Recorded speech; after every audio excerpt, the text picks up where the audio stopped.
Hello everyone, and welcome back to Escape from Everafter with Chaos Counseling. And, yep, I think the audio is still at a good level. Okay, so, oh, never mind, I'm toning it down. a little bit more once the brass kicked in.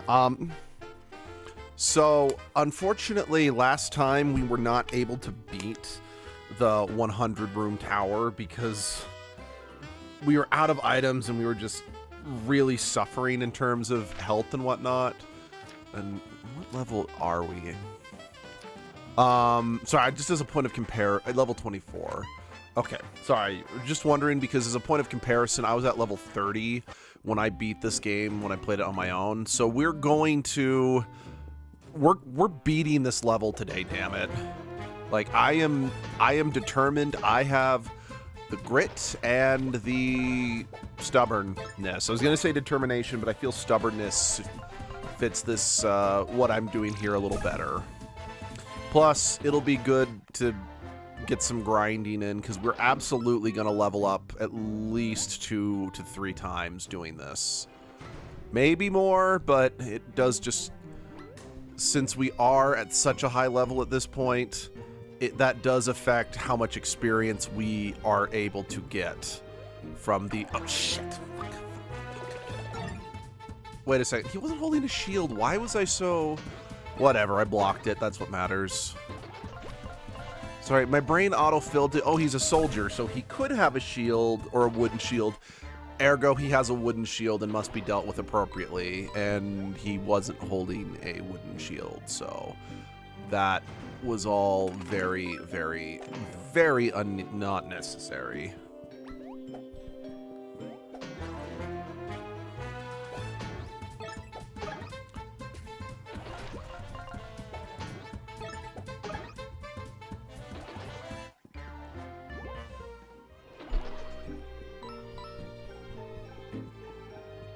Plus, I can, oh, like so. Now we have a shield. Fire. I'll teach you to burn. Let's see, what's our, okay, we're in our 30s health-wise. And again, we don't have a fuck ton of caffeine power, but that was intentional, to say the very least. Because, yeah, we don't outright need, it's not as an outright a valuable of a resource as the trinket points and the trinket points and health, because it's very easy to get more caffeine. And I mean, because I definitely need more trinket power, because no one's currently got the spike shell on, and more people could benefit from. I have a second health regen thing, but it's also. Yeah, I'm trying to decide if I need more health if I'm going to survive this tower. I might want more health.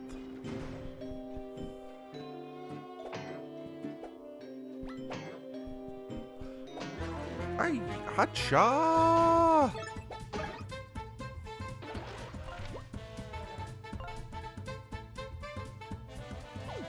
You know what? We're so close to leveling up. I'm not gonna skimp. Well, I guess I don't need to wipe everyone out since we're so close to leveling up, because we'll heal and get our caffeine back. But still, point is, if I can murder, we're gonna murder.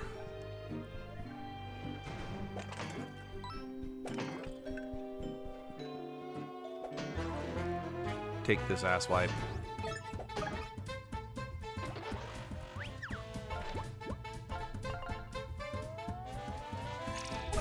I fell into a burning ring of fire, went down, down, down, and the gnomes were set on fire. You know, I'm not gonna lie, anytime I see a gnome, at least, you know, one that are designed to resemble garden gnomes, I always now think of Gravity Falls. So, I am... Well, for better or for better, Gravity Falls has kind of permanently associated that particular image with a very specific thing. And you know what? I'm okay with that, because Gravity Falls is great. And you know, well, I'm sad we only got 2 seasons. Well, on the one hand, it is sad we only got 2 seasons of that, like, masterpiece. On the other hand, I greatly appreciate that it knew when it was done telling its story, if you know what I mean. Because so many pieces of media just keep it going long after the narrative has run dry. And just, they keep it on life support, and it ultimately just... It doesn't ruin it by any stretch of the imagination. That is not what I'm saying at all. But it does leave kind of a on its legacy, if that makes any sense. If that makes sense. Because I mean, let's look at SpongeBob. Probably, or I haven't watched this. I never really watched The Simpsons, so I can't really compare it. But I think The Simpsons probably also fits here. SpongeBob had a great run of early episodes, culminating with the original writer making the movie, which I believe, correct me if I'm wrong, the movie is where the original creator wanted to end the show because, well, the story was kind of building to that. But Nickelodeon has since kept the show going for almost 20 years since the movie came out. I could be wrong about the exact timetable on that, but and yeah, it's just, a lot of people say like the later seasons, or like the movie in the early season is not necessarily ruined by the later seasons, but there's now just an over exposure of SpongeBob making the really good episodes less special, because now there's just more of, it's like now there's just so much SpongeBob that can be consumed, you know? It kind of reminds me, kind of in an inverse sense of Dinobot from Beast Wars. I've told this story many times, or I've brought this up many times because I think it's a great example. Beast Wars is my favorite TV show ever. It's 100% due to nostalgia, do not get me wrong, because wow, the animation of that show has aged like milk. But the writing is still fantastic, especially in regards to Dinobot. But in, shoot, where was I going with this? Dinobot's writing was so good, and it naturally built up to the episode Code of Hero, which is an episode that is so good and so well written and so impactful on the fans that it is legendary amongst the Transformers community. Like, it might be one of the best things that Transformers has ever put its name on. And I'm not even being remotely facetious when I say that. It is phenomenal, especially for a kid's show from the 90s, for fuck's sake. And because of that, Dinobot has become basically the most beloved character from the Beast era of Transformers. So much so that when Hasbro did a poll to determine which Transformer would be entered in the Transformers Hall of Fame, like when they first started doing that in the early 2010s, Dinobot like won by a fairly large margin, if I remember correctly. Okay, maybe it wasn't a large margin, but the point is that he beat out other like big Generation 1 fan favorite characters like Grimlock, and I want to say Soundwave. It might have been Shockwave. Shit. Yeah, it's just been, it's been a while since I've, looked up that particular statistic, so I could be remembering that incorrectly. But point I'm getting at is that despite the fact that Dinobot is that legendary amongst the community, he is actually the one member of the Beast Warriors who has appeared the absolute least in new media. And a big part of that has to do with the fact that, well, his story was so good and so well told in the original Beast Wars series. Why bring him back? You're not, because most other series is either going to just rehash what Beast Wars did, or they're just not going to be able to do the character justice. Like, case in point, in the Netflix trilogy of cartoons, which I only actually like the first of the 3 series, but that's because it had so much potential and we hadn't seen how it would just sort of peter out by the end. But Dinobot, it's a pseudo retelling of the Beast Wars story, and Dinobot kind of makes an appearance. I say kind of. Well, I mean, yeah, he makes an appearance. I guess the kind of is the retelling, because words.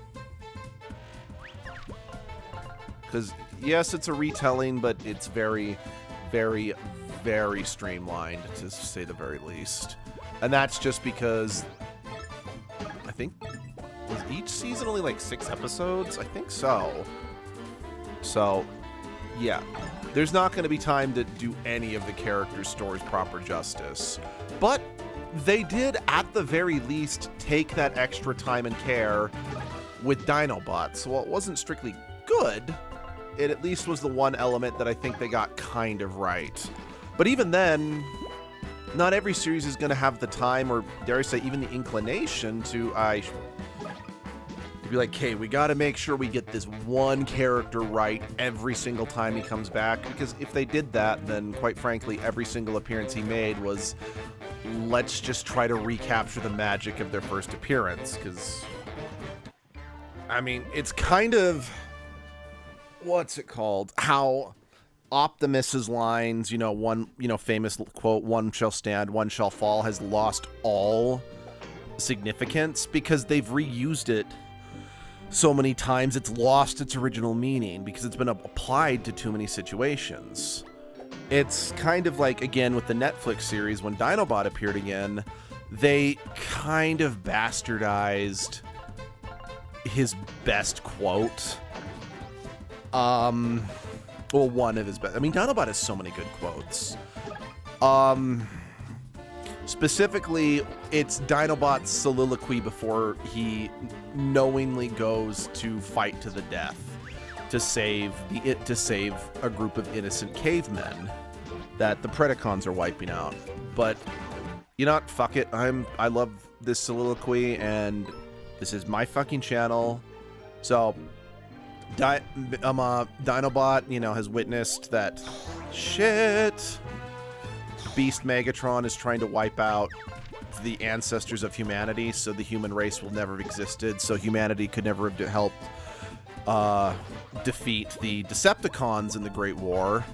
And Dinobot calls in the Maximals to help him fight, and Optimus says, we'll be there as soon as you can. In the meantime, fall back and wait for us. Nice. And Dinobot says, negative. The question that once haunted my being has been answered. The future is not fixed, and my choices are my own. Yet, how ironic, for I now find I have no choice at all. I am a warrior, let the battle be joined.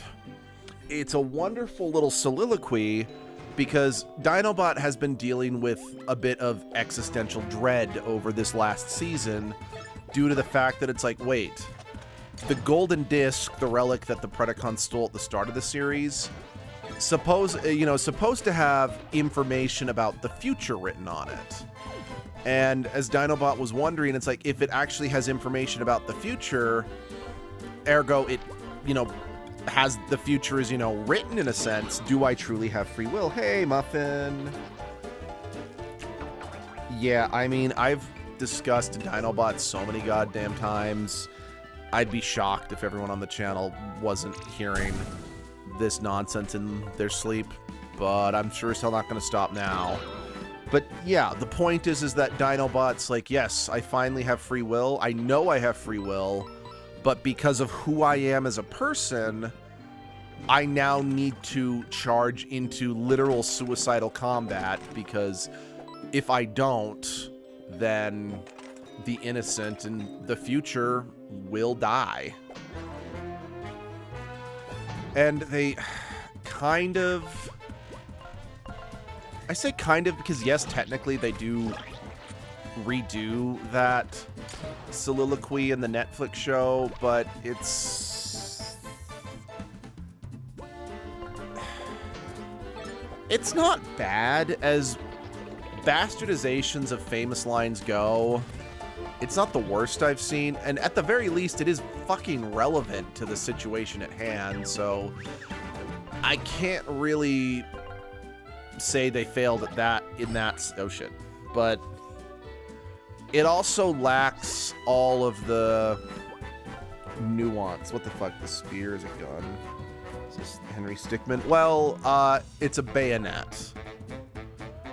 So it's a rifle that just has a blade attached to the end. They were very common. I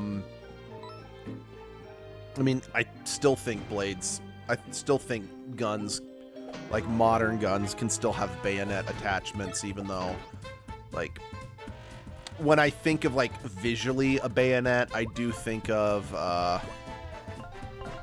like, the Civil War era rifles. But yeah, when the Netflix series does it, I'm like, sure, it's a perfectly fine soliloquy, and it does still fit Dinobot's character. The problem is Dinobot isn't waxing as poetic as often in the Netflix show as he was in the original Beast Wars cartoon. So this kind of comes out of left field. Anyway, Bayonetta, I know she's a Smash character, so I know. I have no idea who she is. Well, yeah, so Bayonetta's name is derived from the real-world weapon, the bayonet. I've only, like, tried the first Bayonetta game. I've never played them too much myself. That being said, I do plan on... Like, Bayonetta is one of the fan service games I plan on tackling. Once we get back to that. Honestly, though, I've been kind of debating if I want to kind of throw out my streaming schedule that I had. Because don't get me wrong, I think it served its purpose great. Because I got through a bunch of Tales games. I got through a number of Sonic games. Well, I didn't get through. I had to rage quit Sonic Unleashed. But there are just more games that aren't part of, you know... I still definitely want to talk about some fan service games, usually because I don't do full playthroughs of those, so they're usually pretty quick. That is, of course, unless, like, Bayonetta does win or Stellar Blade does, because I like Stellar Blade, so I'm playing through that game to its completion, and I don't really care what anyone has to say. I like it a lot. How do I want to do this? I know how I want to do this.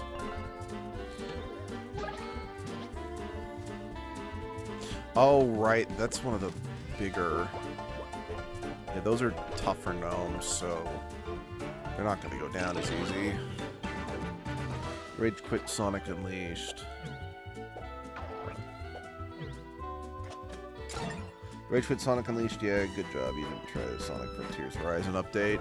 Well, to be clear, the reason why I rage quit Sonic Unleashed was because I like lost 10 lives in a single stretch of level.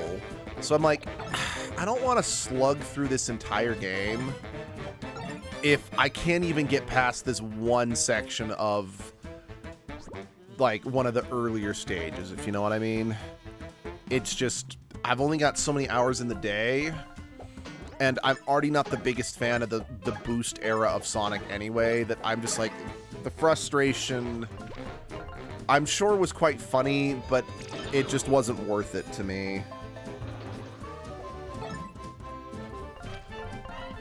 And again, admittedly, being on stream, being on a time crunch probably did exacerbate my frustration. Because, kind of like what I said when I was streaming Sonic Frontiers, it's like, I'm sure if I was playing the game just on my own time, enjoying it at my own pace, I probably would have gotten a lot more out of it. I mean, it's actually part of the reason, like, honestly, I hate to say this, but, I'm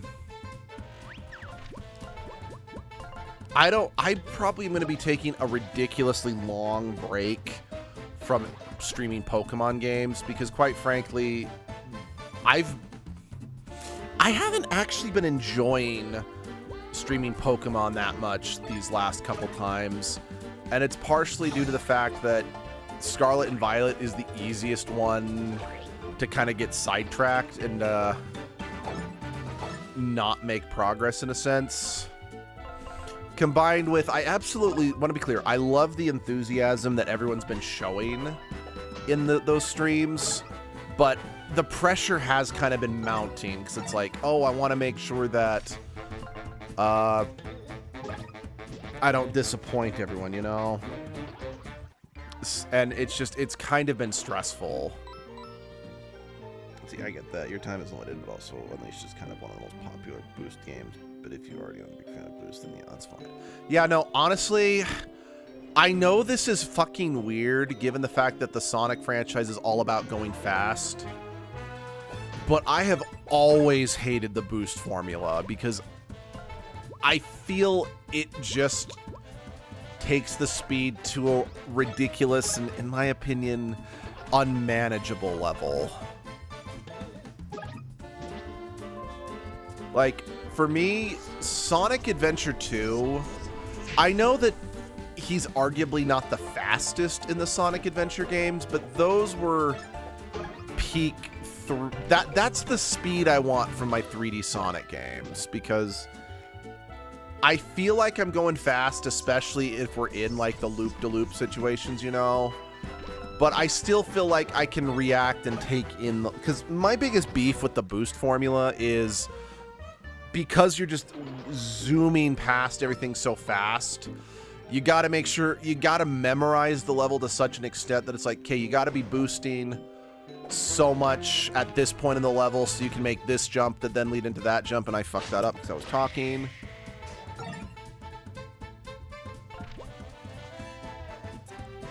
And yeah, I just don't like that. I find the best building for your own enjoyment and entertainment. Your fan balance is important. I know, and to be clear, I know that the Boost formula is very popular with most of the fandom, so Sega, if you are listening, don't back off the Boost formula. I am one guy who honestly, even like, to be clear, I love Sonic for its characters. Because my introduction to Sonic were the Deke Sonic cartoons from the 90s.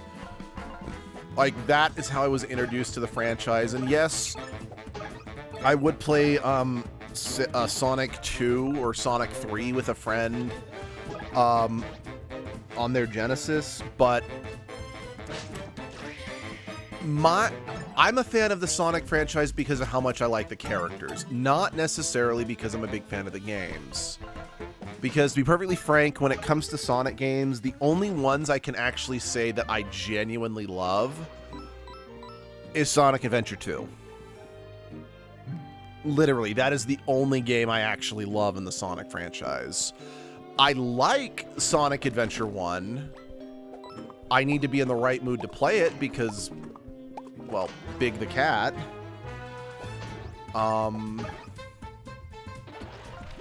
I have nostalgia for Sonic Heroes because that was my introduction to the Chaotix, and it was the game that created Neo Metal Sonic, and I still think to this day the final battle against Neo Metal Sonic is one of the best in the franchise for its set piece and music. Like, admittedly, the battle itself is not that great because you just basically have to deflect. You just swap between the three characters, deflecting the very telegraphed attacks and then just using the Team Blast. But the set piece and the music elevate it. What about the murder of Sonic the Hedgehog? Okay, that's fair. That is fair. Yes, it's not an atypical Sonic game, but it is a Sonic game. Yes, I can safely say that I do love the murder of Sonic the Hedgehog. That game was a laugh riot. I have no notes. I just really liked that game. It was fun. It was a nice take on the character. I mean, that's just it. It is the game that really did just let me hang out with the characters, which once again is my favorite part of the Sonic franchise. So, yep, Murder of Sonic the Hedgehog, I can safely say it is a Sonic game that I do love. So, yes, thank you. Thank you, Muffin. That absolutely does need to be considered and counted. But yeah, I like, let's see, Sonic Adventure 1, Sonic Heroes. I'm nostalgic for Sonic Heroes, let's be real here. I acknowledge Sonic Forces is dog shit. Like, do make no mistake, Sonic Forces sucks. It sucks so badly. But the fact that I could make an OC kind of... I can't hate the game, just to say the very least. Because as a kid who grew up with their own Sonic OCs, I absolutely wanted a game like that. And again, as someone who doesn't like the Sonic Boost formula, the game gave me exactly kind of what I wanted from a Sonic game with OCs. It also gave us Infinite, both as a character and as the song, which once again, I am so glad Infinite is back. Whether we'll see how Sega uses him in the future, but I think he was used very well in the podcast. So here's hoping for a brighter future for my boy.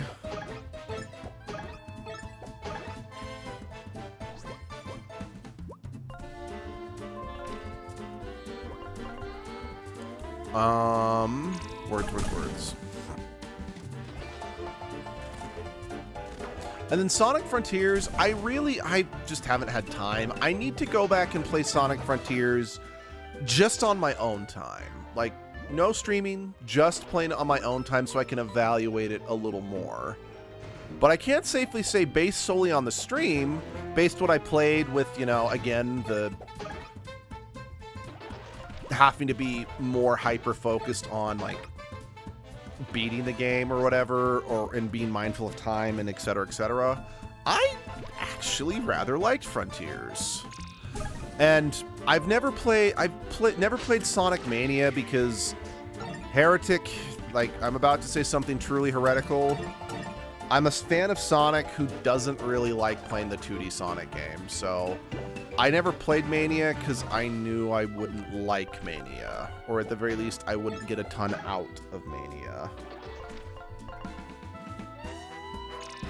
I'm not trying to say that I don't think it's good, because I'm positive it's good. Let's see, I also haven't played, like, the Sega game that's like, it's a 2D Sonic, but you could all play as, you know, Amy, Knuckles, Tails, and Sonic, and all three of them kind of get super modes. Honestly wish we could see more of the Image Bakery game with Amy. That'd be awesome, since at the end of the Frontiers, the gang was going to split up so Amy and Cream and Sticks. You know, that'd be fun, and it is kind of interesting. So I have been... Shit. So I've actually tracked down, and I've been reading the IDW Sonic comics, which, holy hell, those are good. But I'm also not surprised, because I am a huge fan of IDW's run on the Transformers comics, and fuck Hasbro for taking away their publishing rights, because now I'll never get the complete collection of the IDW comics in print form, because I bought every one of their hardbound covers of those, but they pulled their rights like 2 issues into phase 3. So yeah, I'm pissed at Hasbro for a lot of reasons, not the least of which being the fact that they're using AI to design their toys now. Fuck off, Hasbro. Fuck AI. And you know what? Fuck the state I live in, because our douchebag in charge of our state just approved an AI data center that's like gonna be bigger than Manhattan. I'm like, are you shitting me? This is like, we already don't have enough water in our state as it is, and now you're doing AI bullshit. All to spy for the... Oh my god. America's fucked. I am not joking. At this point, it's like, someone just bomb us, send us back to the Stone Age, because quite frankly, we just need to turn the country off and on again. Like, I just don't think there's any salvaging America right now.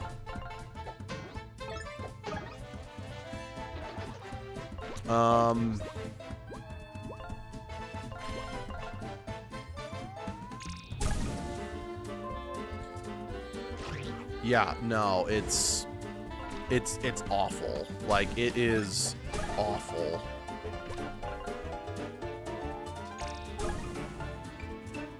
And by the way, if I ever just disappear off the face of the planet, it's probably because I'm like, okay, I can't handle America anymore. I'm going to Mars.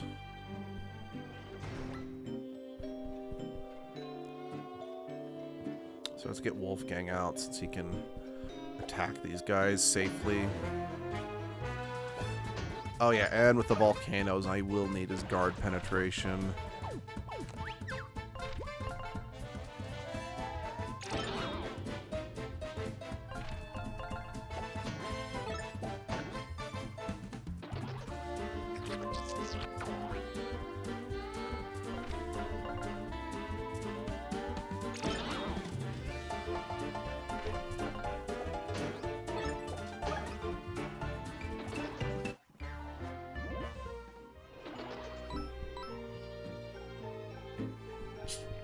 Oh.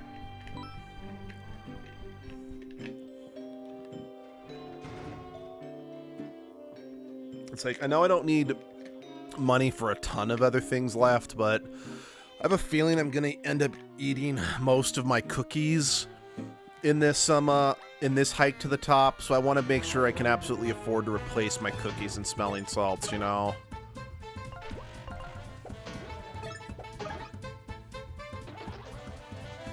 Oh, shoot. Yeah, the sword facing forward. I can't hit him.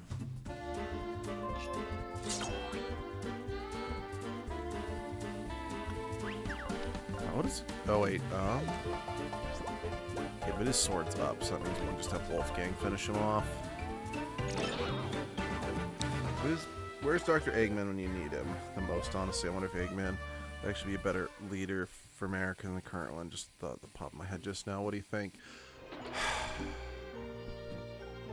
You know, I at the very least would trust Eggman more than President Fuhrer, because Eggman is at least honest to a fault. That being That being said, he wouldn't be better. Again, speaking of the IDW Sonic comics, I just barely finished the Metal Virus arc in the comic, and holy hell, I'm like, wait, this is from a Sonic comic? Because that story was dark. And I'm like, damn.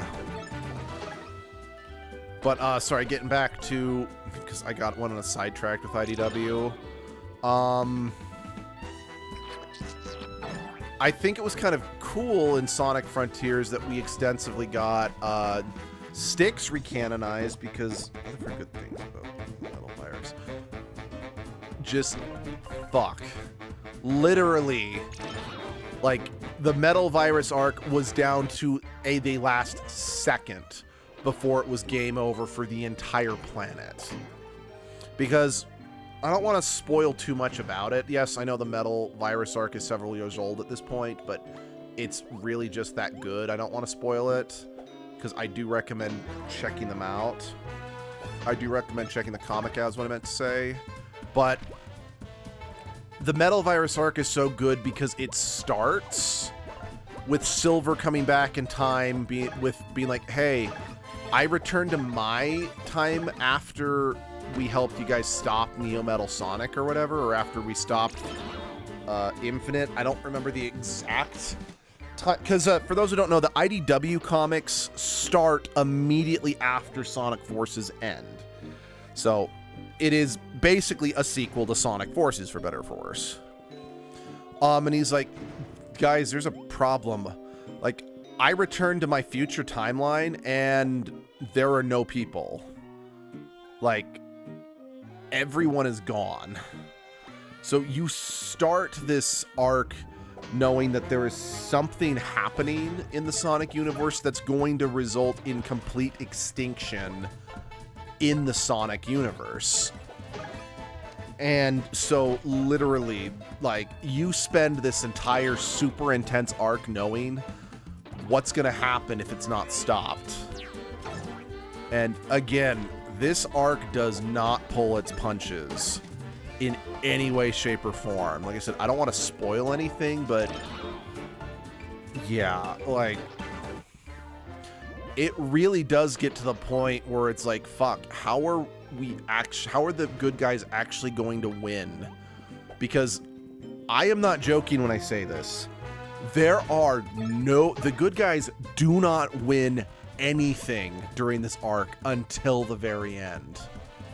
Like, throughout this entire arc, Sonic, Tails, actually, Knuckles is actually absent from this arc until the very end, because after what happened with Neo Metal Sonic stealing the Master Emerald, he kind of he's like, I've got to stay on Angel Island. I can't help out anymore, which, understandable. But like, throughout the entire story of the Metal Virus arc, it's just lose, lose, lose. Nothing but loss. And it's ballsy as fuck, and I really admire them for going this route.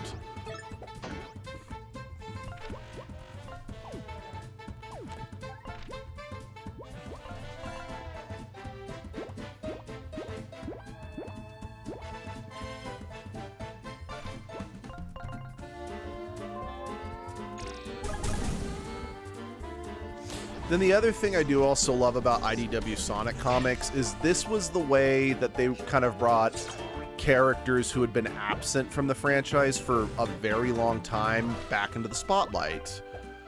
Because IDW, I mean, then again, that's just what IDW does. Because they did, oh shit.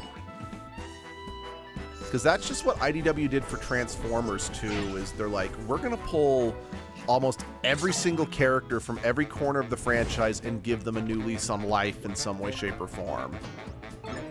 Because IDW Sonic is how Vanilla and Gemerald were reintroduced in the franchise properly. Also, IDW is the one that introduced the possible romance between Vector and Vanilla. So now Cream and Charmy now have like really cute step-sibling vibes, even if I don't know if that was intentional, but that's the vibe that they have. Vector now has awesome stepdad vibes.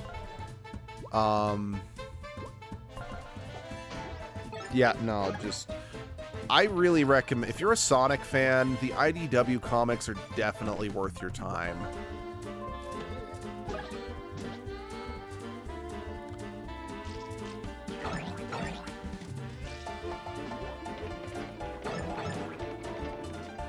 Also, what's kind of fun is in Sonic Cross Worlds, which actually maybe I'll stream some Sonic Cross Worlds after this game, because I know that there were requests for me to do that. Again, I still might get back to my schedule eventually, but I do think I need a break from, because like the next thing up would be to stream a Tails game. And the Tails game I was considering streaming would be to do the second storyline of Tales of Xillia, or it's like Tales of Berseria got a remaster. It's like I could stream that, but I think I'm just not feeling another Tales game right now.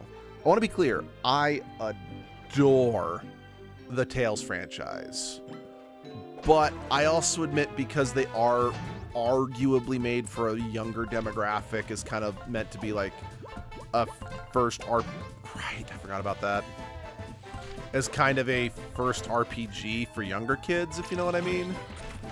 It is something I really kind of do have to be in the right mood for.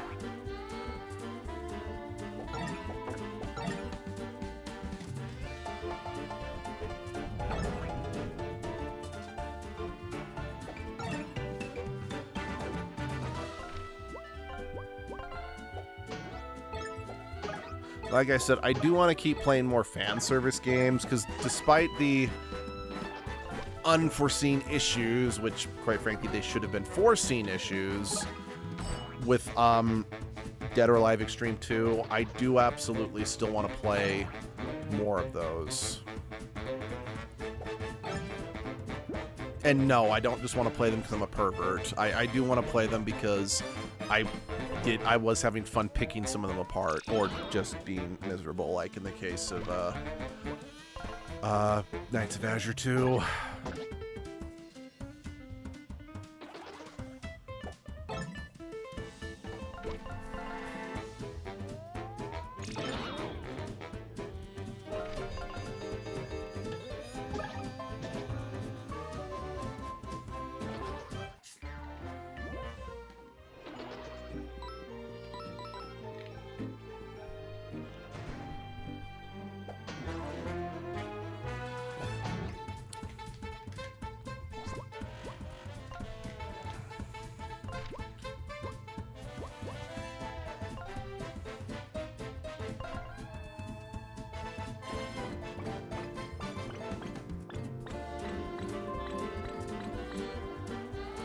Well, oh well, I got the shield off. Oh, and I blew... I was able to blow most of them away. Good. Good stuff.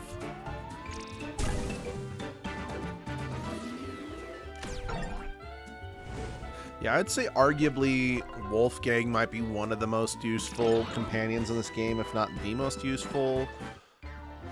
Mostly due to his... Like, yeah, due to his ability to penetrate defense is great, but just the fact that he can get rid of shields is nice. The fact that his attacks don't physically touch enemies is nice.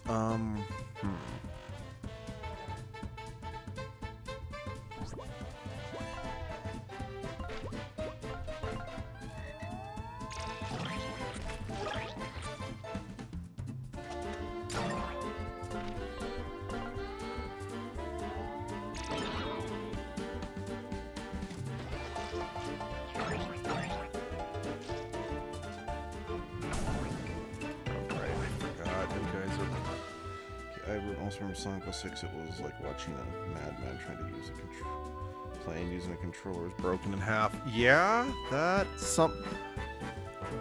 sums up Sonic, or at least my experience with Sonic 06 to a T.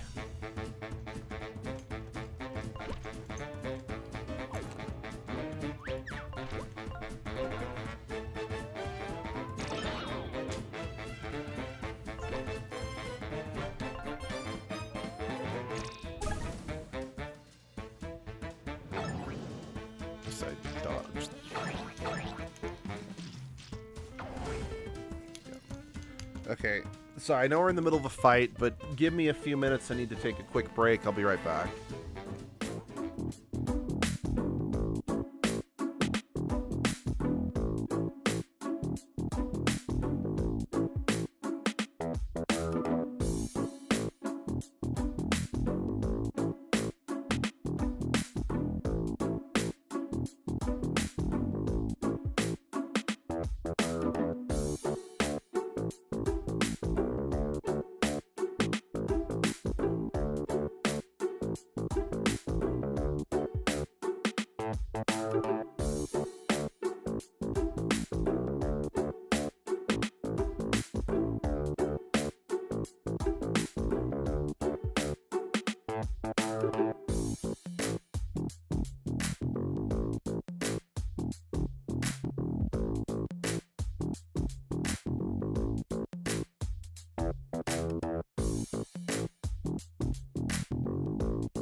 Okay. Thank you all for your patience. Yes, we're back.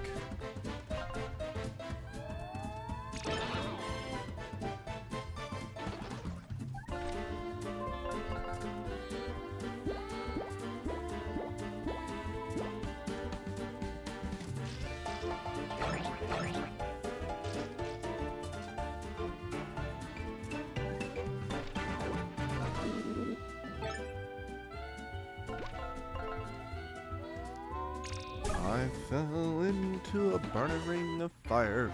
Went down, down, down, in the flames they went higher. The ring of fire, the ring of fire.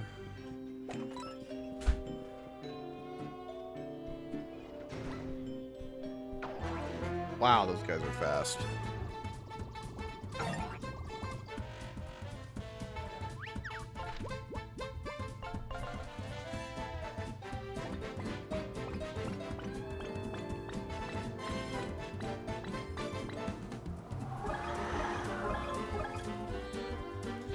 Fuck yeah.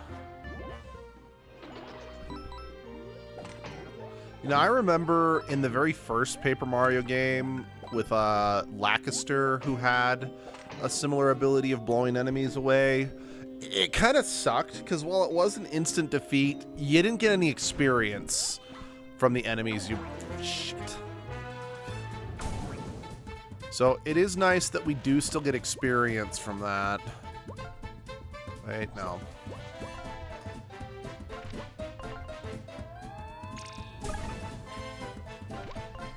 Yeah, well, I need you to go down, because otherwise you are just going to melt their HP. Oh, that's also not good. Yeah.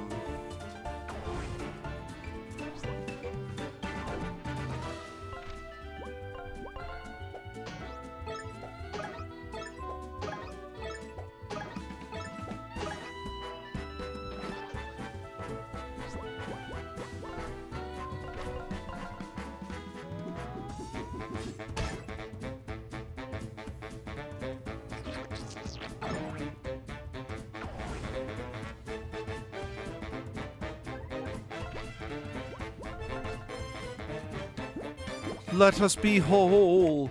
You know, just the fact that we actually have access to the better, like, the higher restoration is already, you know, gonna make getting back up to where we were much easier.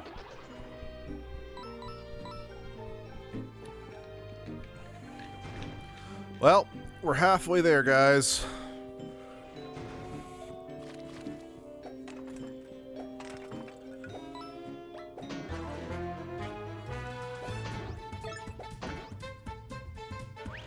Right.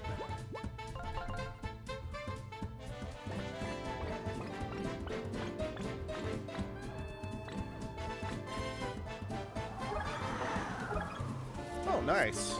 Yeah, and I just wanted to get the shield out of the way, but hey, I'll take the fact that we got rid of him as a whole.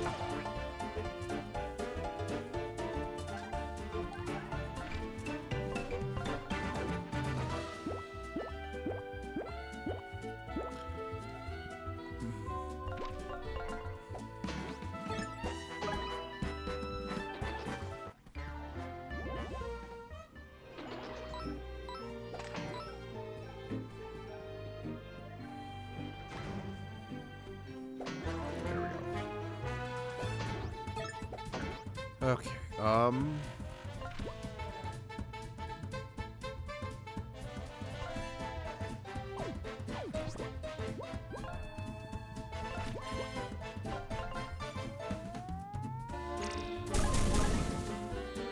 well, at least we burned that guy, so that's good.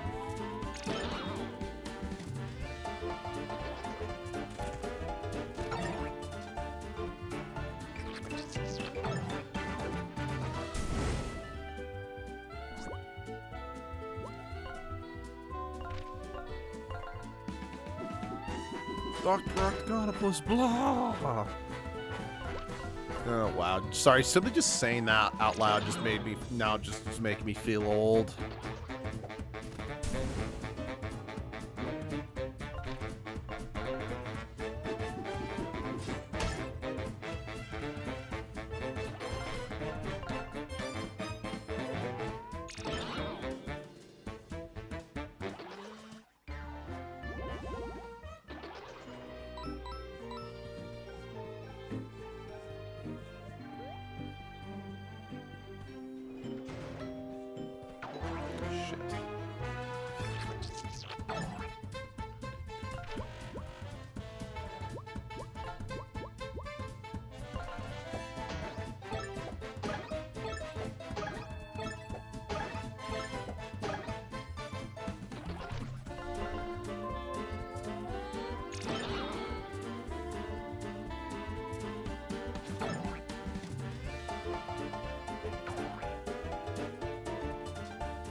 It is always interesting to see, because like in some of the lower floors, I actually got several experience points out of some of the battles, but this one, it's like, yeah, technically none of these enemies are powerful enough to really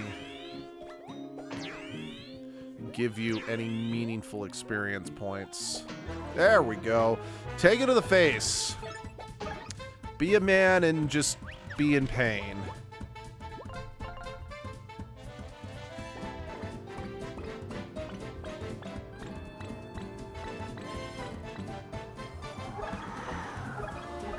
Sweet.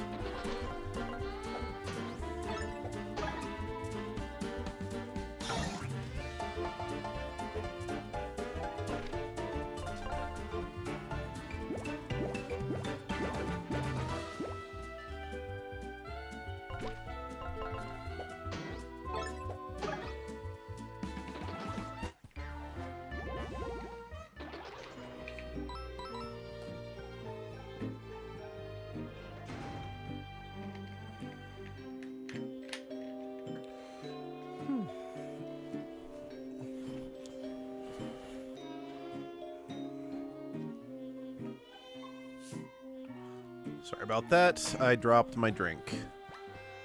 Oh, crap, crap, crap, crap, crap, crap, crap. Shit. So we're just gonna abuse this as much as humanly possible, let's be real.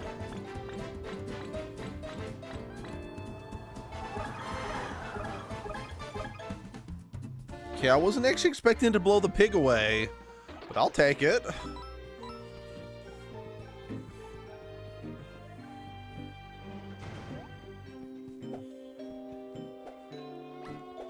Hello, Mr. Barbary Library. Crap.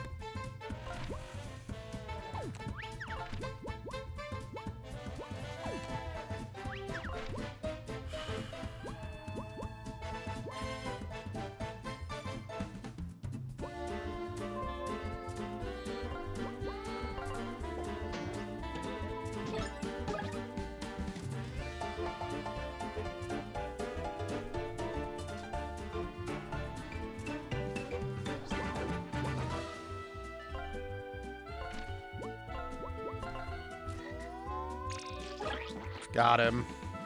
All right, I keep forgetting that the tongue brings them to the front, so I could have lashed him forward and then just hit him with Wolfgang.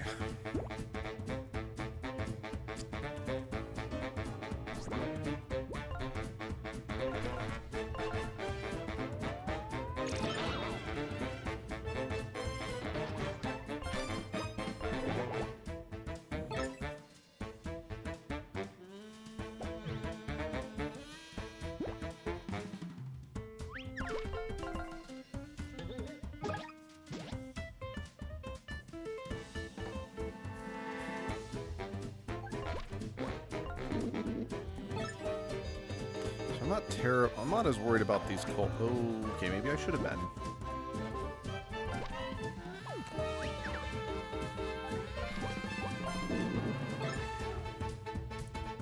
Still, I mean it when I say I'm not as worried about the cultists. So I'm like, this is a good opportunity to just do some synergy grind, you know, grinding just to get it back up so I have it ready for later levels.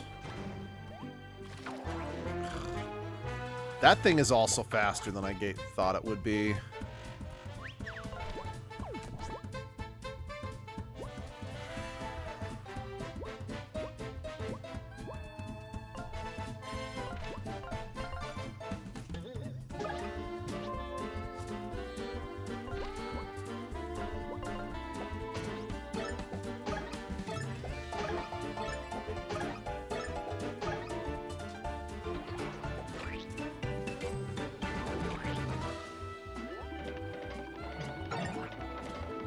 Sweet, I'm so happy you dodged.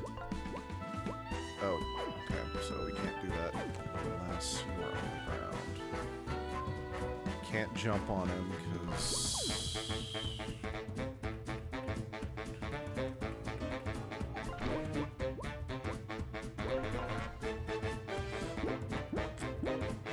I I know we're so close to leveling up, comparatively speaking, but it is still going to be a hot minute before we can.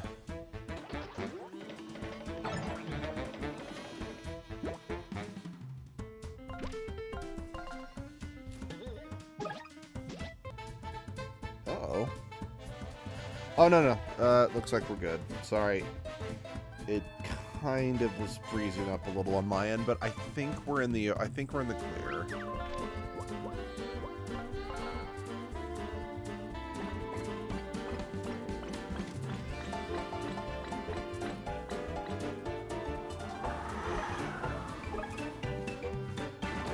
I got the shield gone, and I got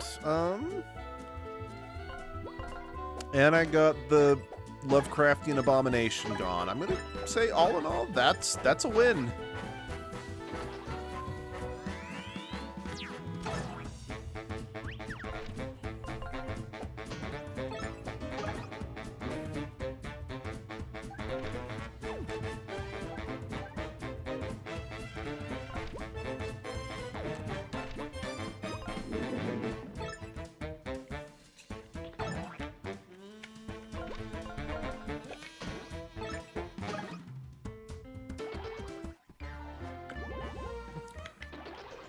Should level up in the next 2 or 3 battles, I think. Uh-oh. Innsbeaky and a... Fuck.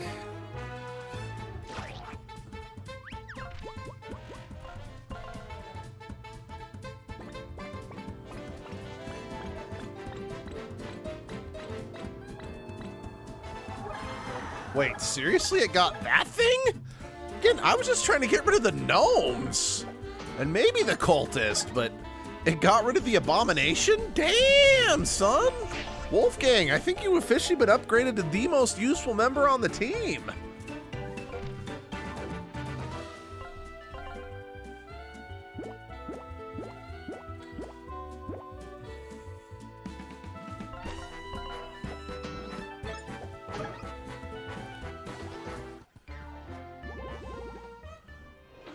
The reason I used some synergy was because I want...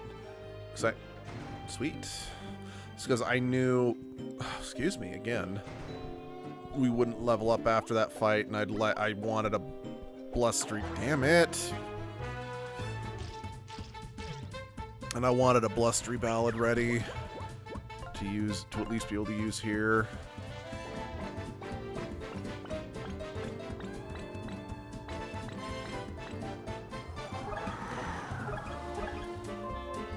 Nice. Good.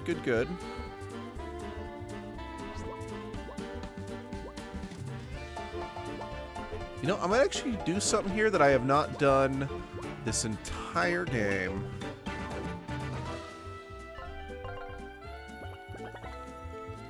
Come on. Ah! And I'm not going to do it, period, by the looks of it.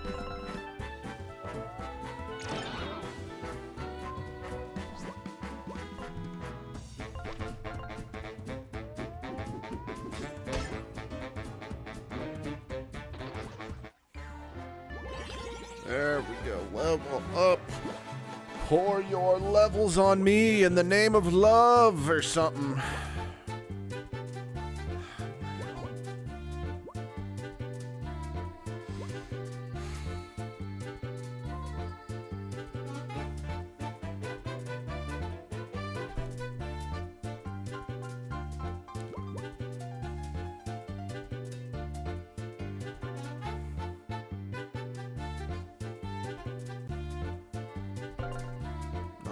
I'll take more help for now. I'll get some more trinket power, I think, on my next level up.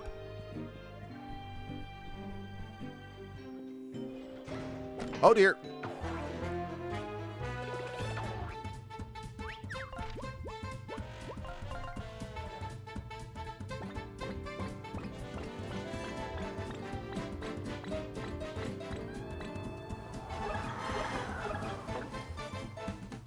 Again, I could live with this.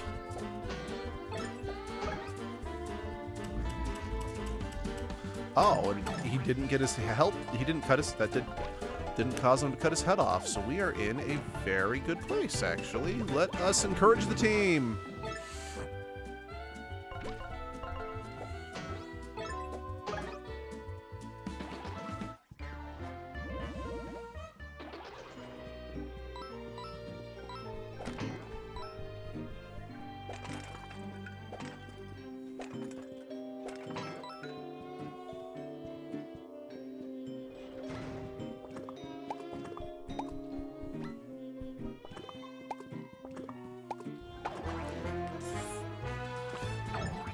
was in just the wrong spot.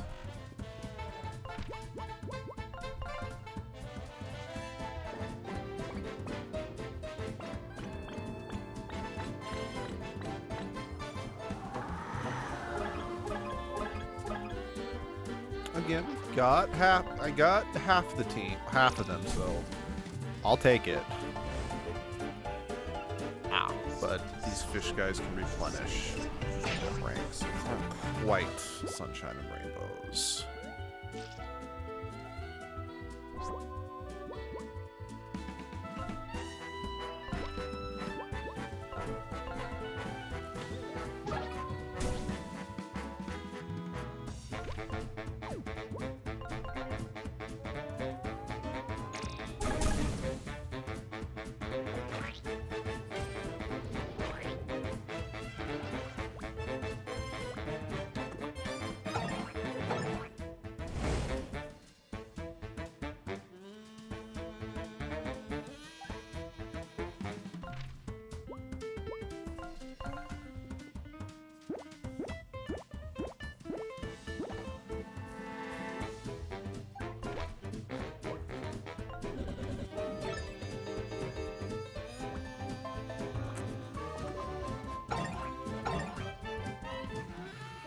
Oh, I didn't think about that fact.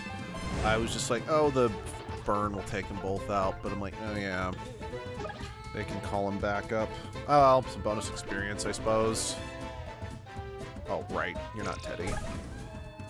I don't know why, I've like barely used Teddy this whole time. You know, again, I think the sad thing is, Teddy is the least useful, in my humble opinion, character. Not that he's bad by any means. It's just anything he can do, the others can do either better or just as well. It's like, because again, Teddy's gimmick is that he's like the strong character of the team, which isn't a bad thing to have. But when Wolfgang can penetrate defense, and then,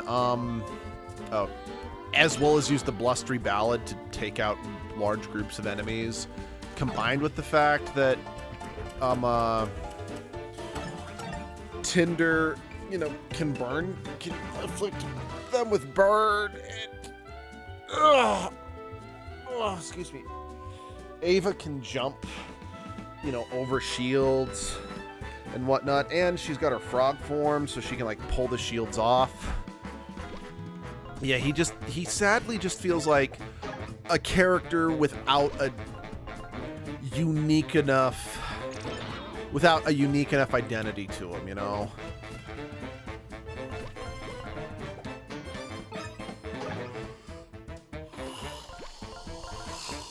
Excuse me. I mean, I will say we are definitely in a much better place than we were before, and I really do think that is simply due to the fact that we have the trinket or thing or whatever that increases restorations, healing, and well, yeah, it's the thing that makes restoration better. Just the fact that we have that is helping by leaps and bounds.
Alright, I know I was just saying Teddy's the least useful, but I think his Teddy Tremor is definitely what I was hoping it would stun the volcano, but what can you do?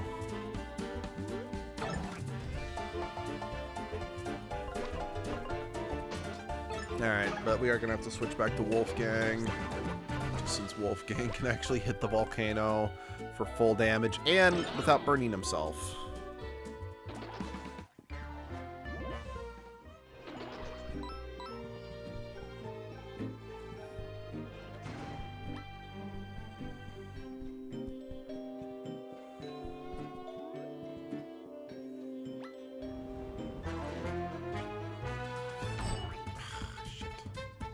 Well, fuck you too, fascism.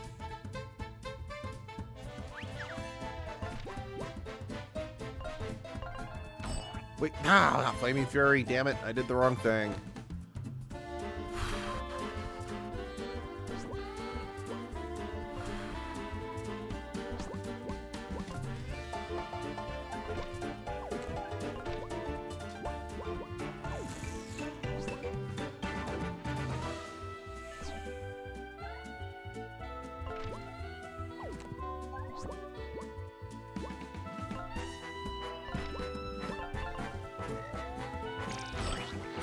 What?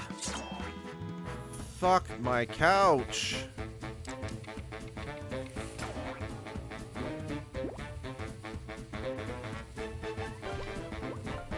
This is what I wanted to do, not Flaming Fury.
I don't think Teddy can punch him.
Parrot.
I should have killed that guy first. I wasn't thinking through. It's because they were palette swaps. I'm like, yeah, let's take out the one that has higher health, not realizing like the one that has lower health is actually the stronger enemy. Okay, we're officially to where we got last time. Going forward, these next 30 floors will be, yeah, we'll start getting, at least I'm pretty sure we only got to 470. I don't think, damn it! I don't think we got to 480.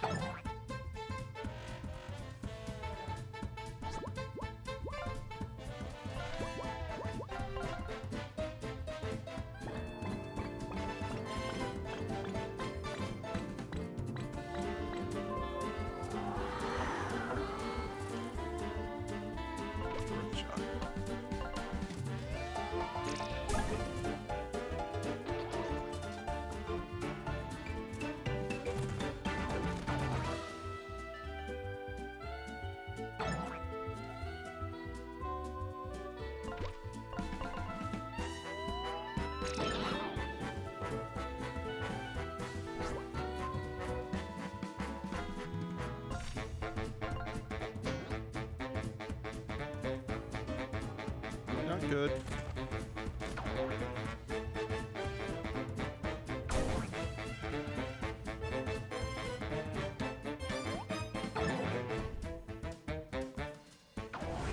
These damn volcanoes.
Maybe I can blow the rocks away.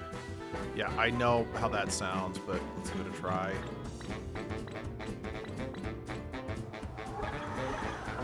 Okay, cool, cool, cool. It worked, it worked. Success, success.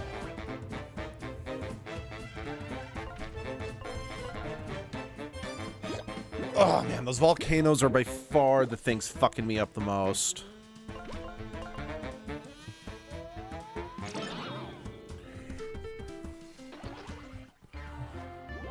Yep, we've officially started dipping into our item reserves.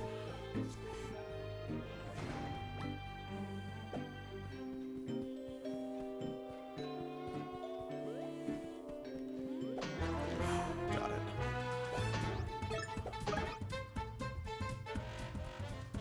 You're right, we have never encountered one of these before.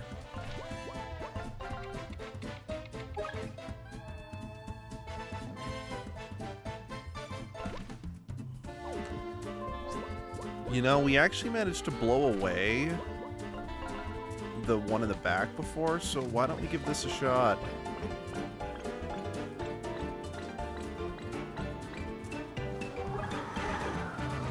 Paid off big time, guys. Hell yeah. Oh, pick up the coin, damn it.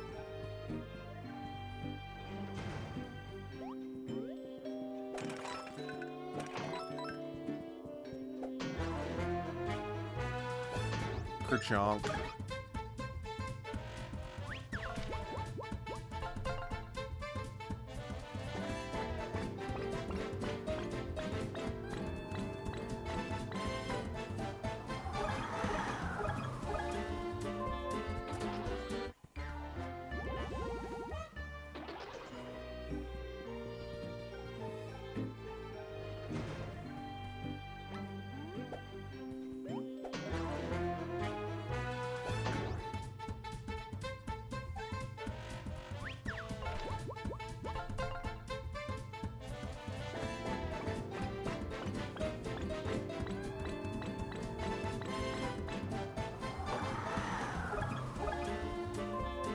I'll take it.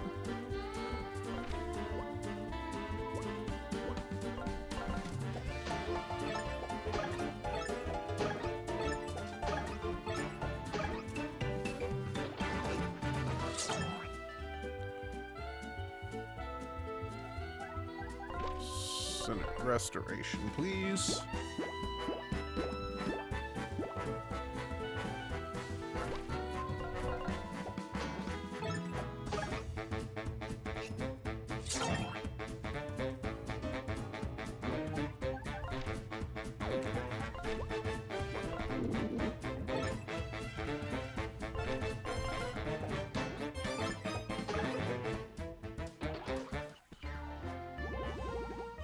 Another fight, or 2 or 3 fights, and I'll level up again.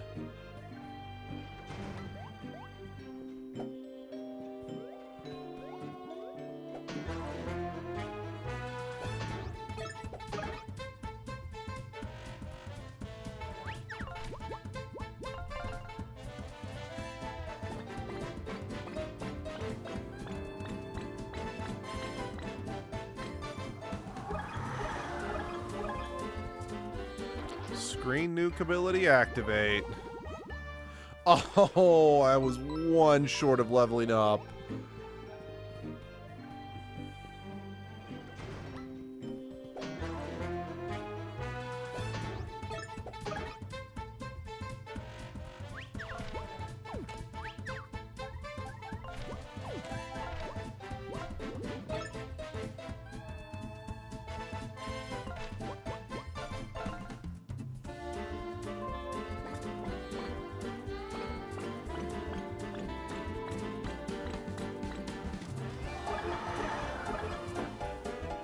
Fair enough.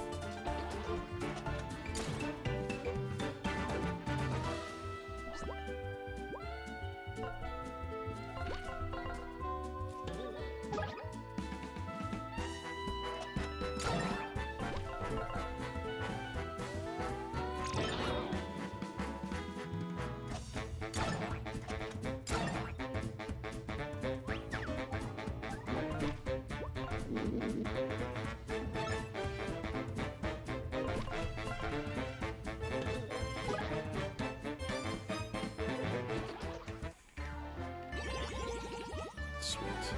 Alright, let's get some more trinkets.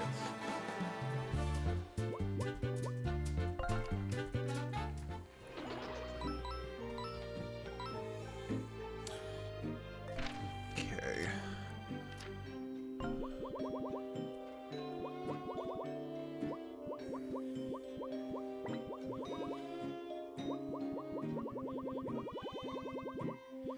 Okay, I have the poison resistance. Those are all unclaimed, so I can throw that on a number of people. They don't have anything I can pull off, and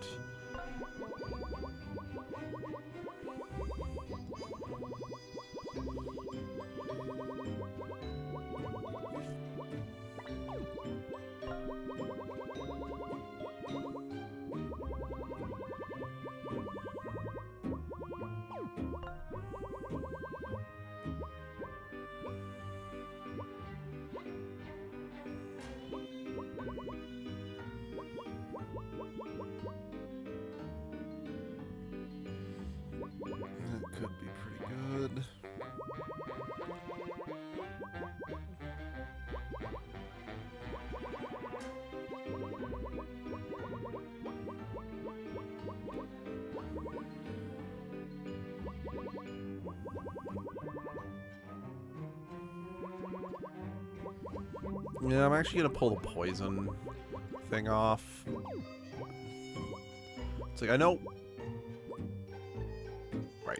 I know that that can be ridiculously good. Let's give you decafed. Maybe I'll switch you over to the recover 1 HP per turn, or possibly cover 1 HP per turn. That's what I meant to say. Alright, there's no more. Alright. Ava's 1 trinket will have to go unutilized, sadly. Oh.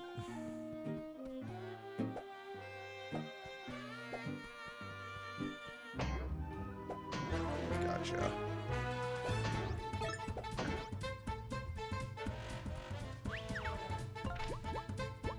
Yes, I do see that dead horse, and yes, I would love to beat it. Thank you for asking.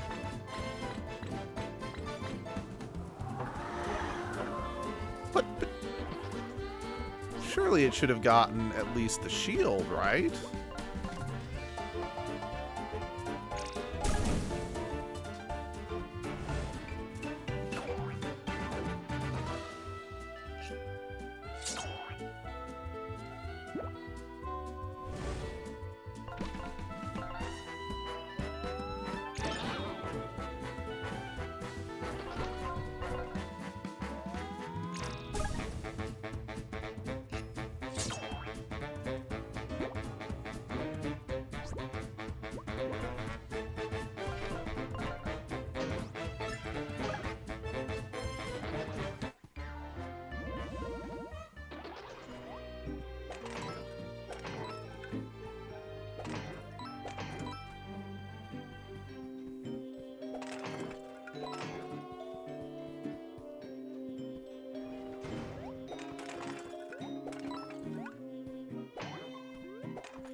At least blow the shields away, please. Because I am not done beating this dead horse, and quite frankly, yeah.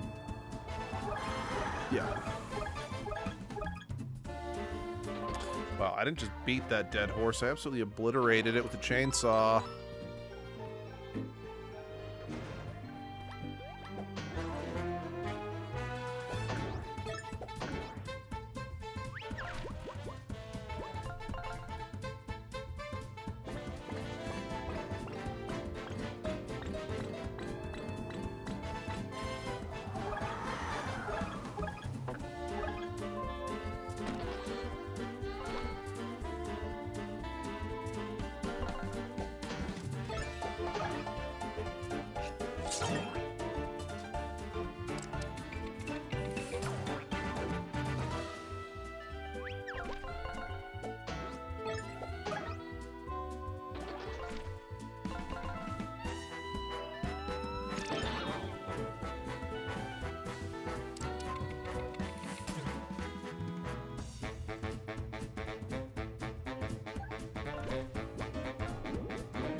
What do I got?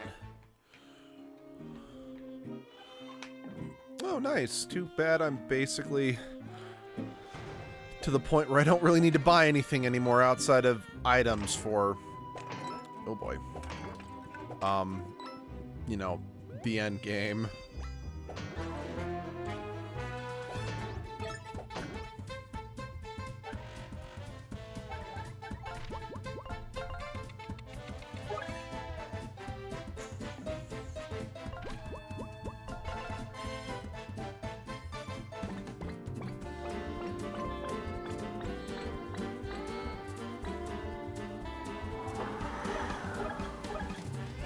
Okay. I'm super disappointed that the guy with firepower survived, but the fact that I got everyone else does at the very least mean we're not in as bad a position. And I know that might have been like a good time to use restoration, but I don't want to be sucking down potentially 5 or more damage of fire each round.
Wait, I didn't need to do... I'm dumb.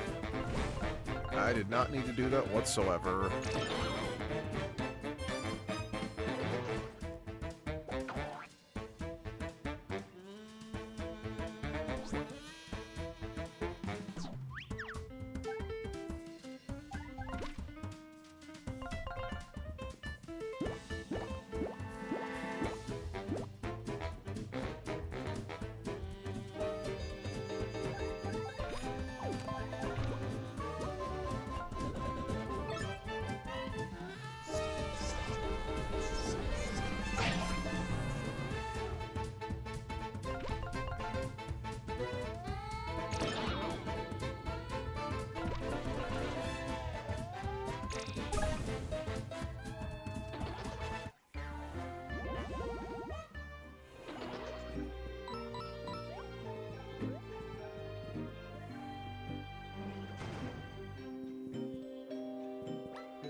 Alright,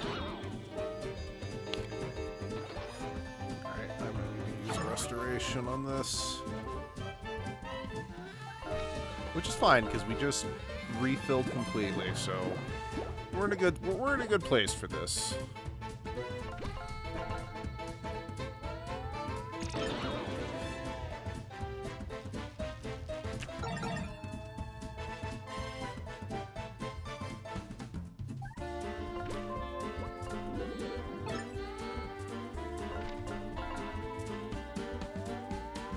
Shit! Not good, not good, not good! That is not what I wanted to do!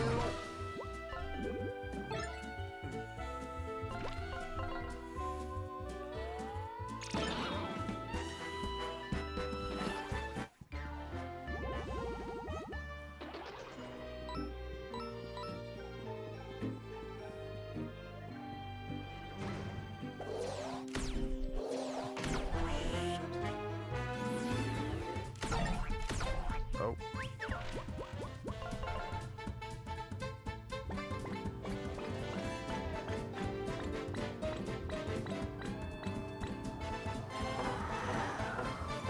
Oh shit.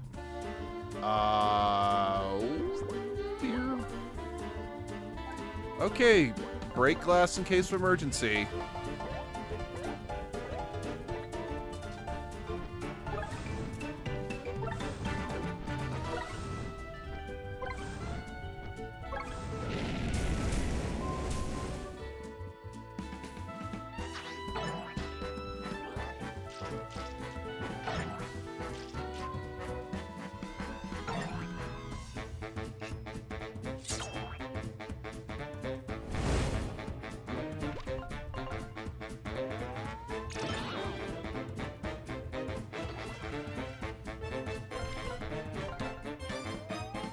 I should have used the group fire attack to take them all out.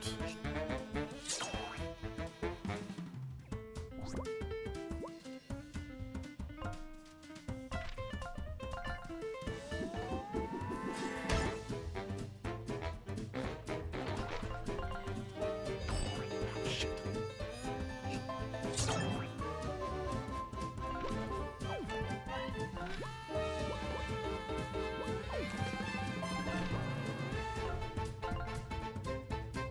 Heal and coffee, power back quickly, quickly. So we might need it for the next fight, if nothing else.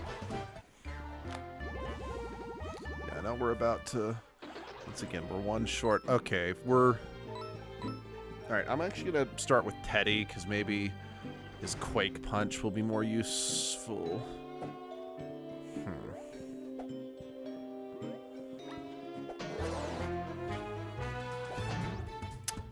Take it back.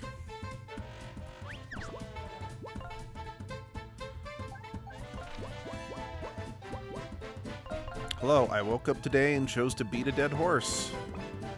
Alright, let's play this, you know, super strong so we can engage in some casual defenestration.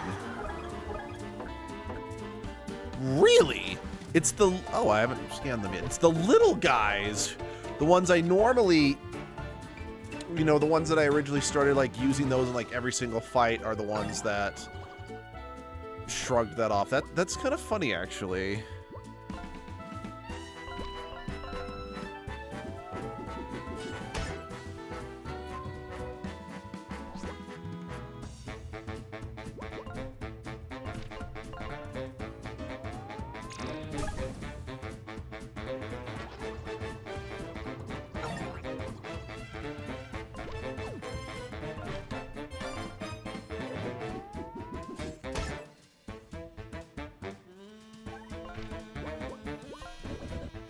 And I just realized something. We're going to level up next round anyway. And we're in a position where we're fighting an enemy that doesn't deal that much damage. Let's spam encouragement real quick.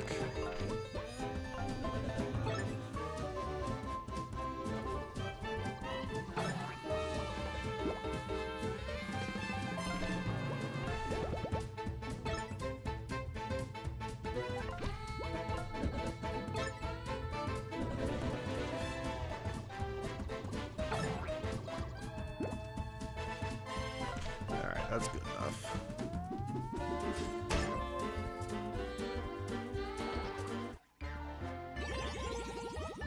Excellent.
Again, 2 of them. Good.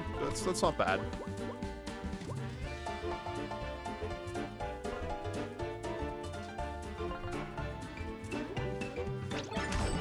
Oh, shit. You're right. Didn't think about that.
Oh.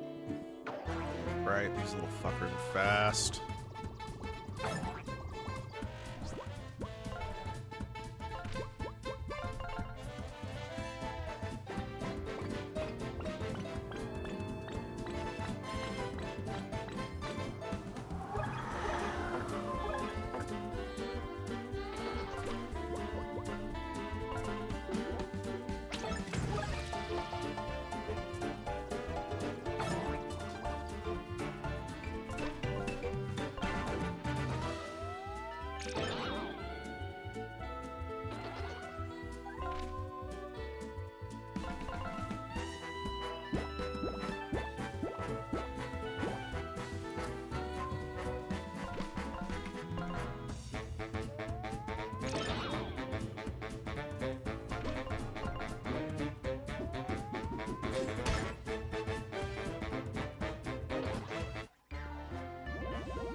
Please at least blow a few of them away.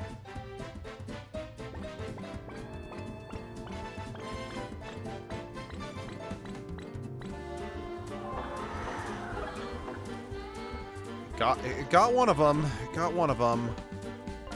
I'll take that.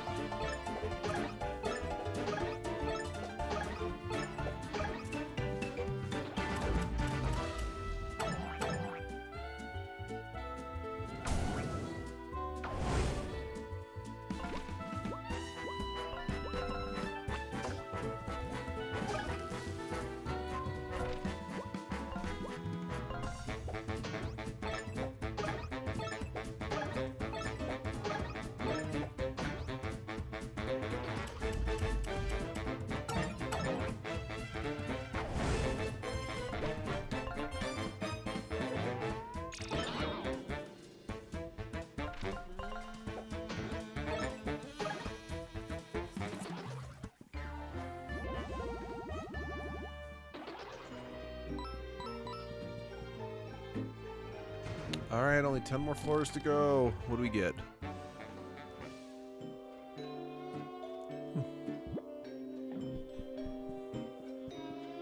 I mean, this is great and all, but at this point in the game, that's not as useful as it maybe could have been.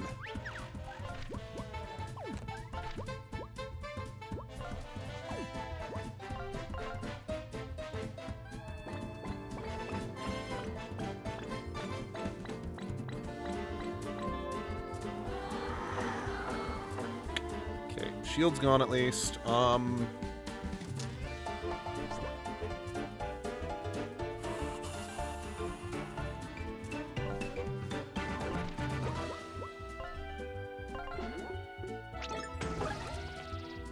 It's not the one I was hoping would get stunned, but again, I will take it.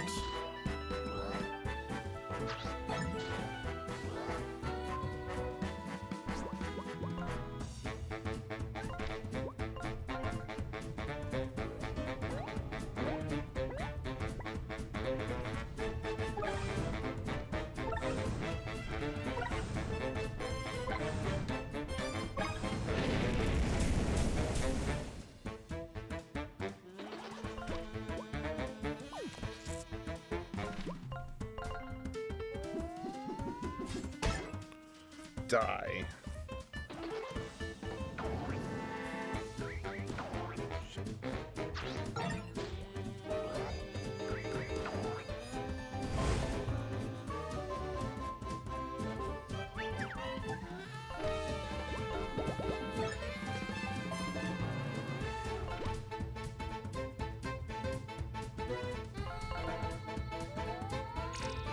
Sorry, I don't know what I was thinking. My brain was like, oh, with this, I could use Restoration, and my brain was like, then Restoration will go off, and I could finish them all in one fell swoop, but I kind of forgot there was an extra step.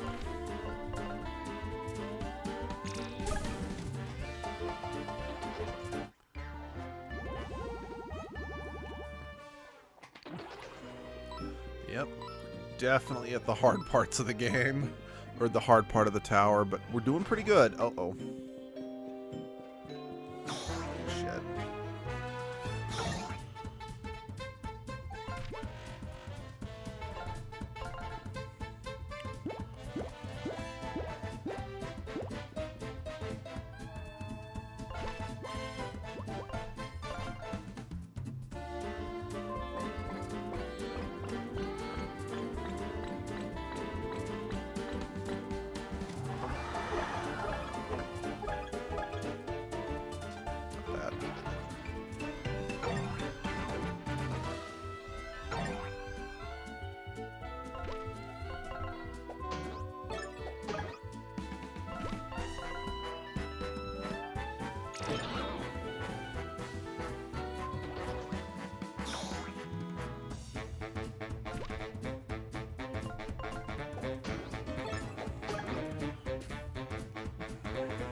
Who had synergy on.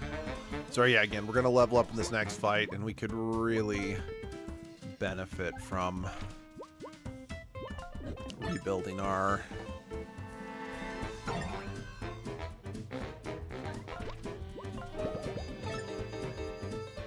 synergy before we go to the next area, or next floor.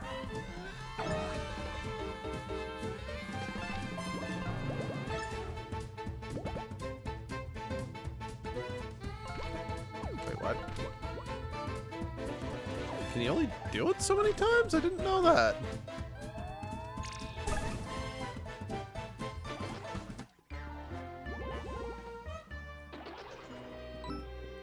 Oh, I didn't end up leveling up right then. It's okay. We still have plenty of health. I'm not too worried. Again, the fact that we still only used one item in this whole climb is good. Oops. Fuck. Looked down for like a split second.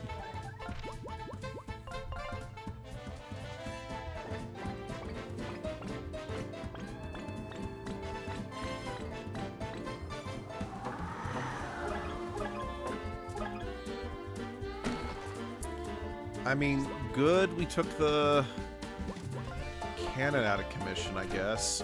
Right, I don't have any fire breath to hit every. I don't have enough to hit everybody.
There we go.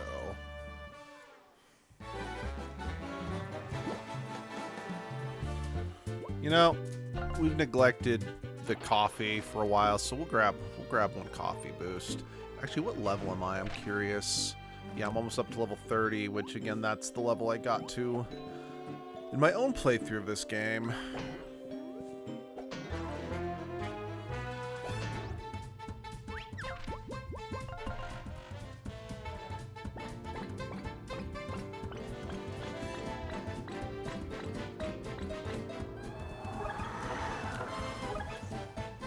Nice. Buckler barrage.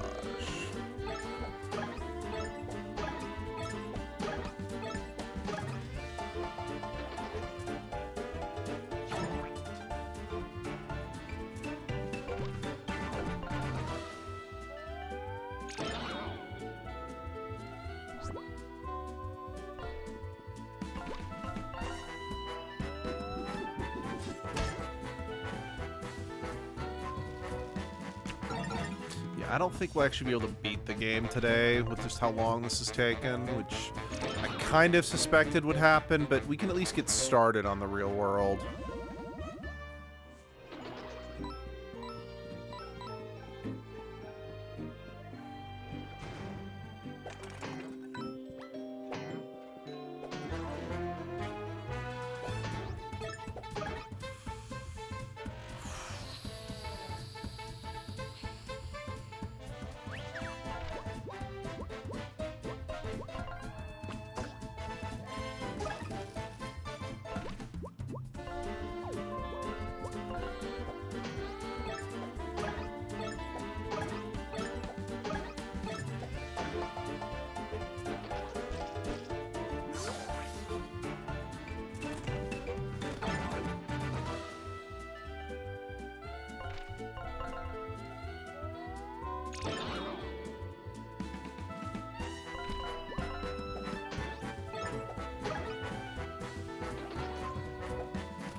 Again, I'm okay with that. The big one I was after, I really wanted to get rid of the octopus.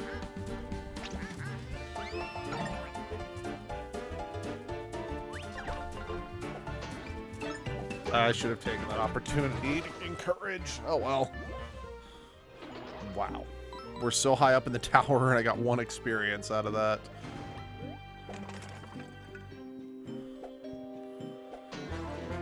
I also wasn't expecting to see gnomes again.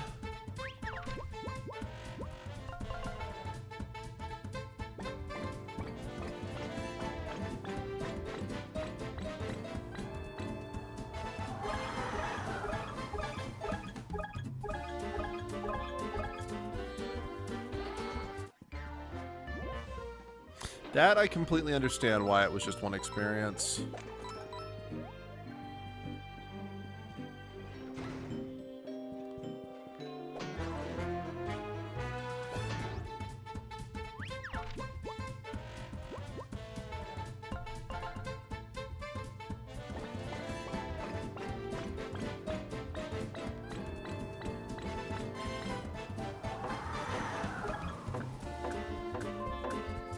Huh. Again, that's still oh, that's a new cultist, I just realized.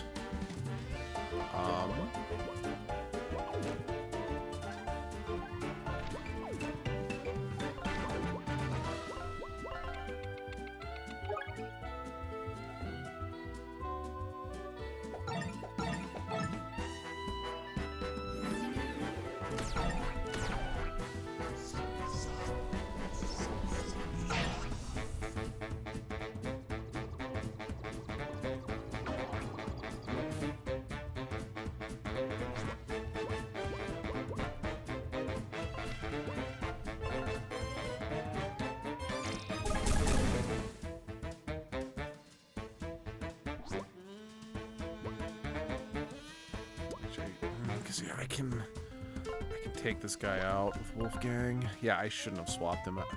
Still, it's free. I have some free swapping around, so.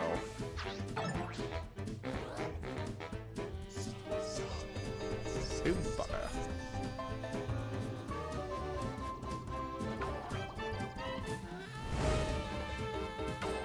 Bastard.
Fuck yeah.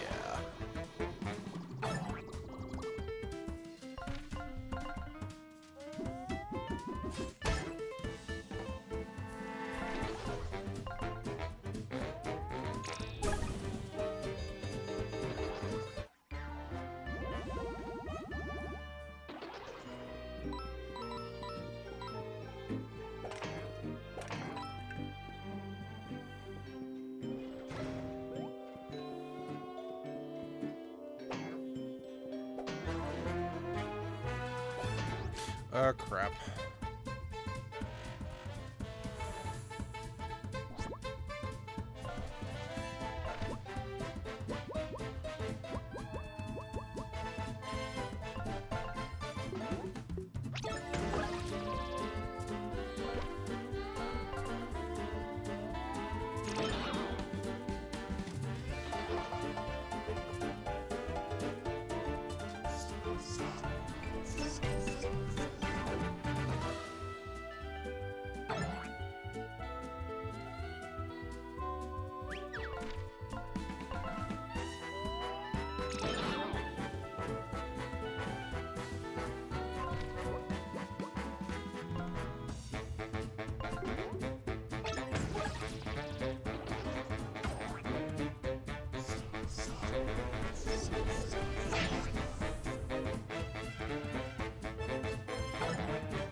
Pour some sugar on me. In the name of please heal me.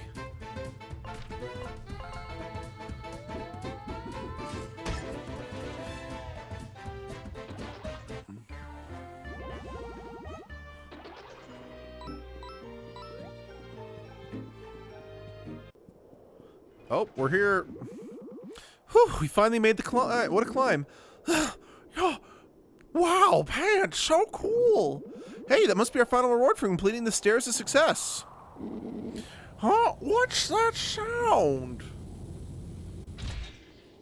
It's these fuckers. Phew. That was hard work piloting this thing all the way up here. You said it, bro. It's a long 2 minutes. What the? What are you crowds doing here? We just climbed 100 floors and fought countless battles to be here. Oh, not countless, it was 100 battles. Ah, you actually climbed this tower? What a peasant thing to do. Yeah, we never have to eat was keeping some priceless treasure locked away in Thomas Towers, and we just flew up here after doing some renovation to our house. Finally found the ultimate material to build with, steel. We're impenetrable. About that treasure. Yoink. I guess we'll just defeat you yet again. Bring it on, peasants. All right, tactics, research.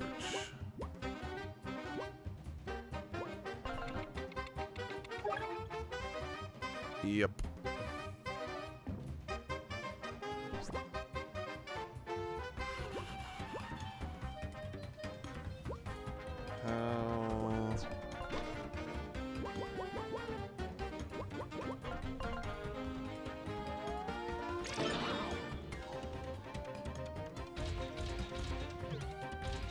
Ha. Oops.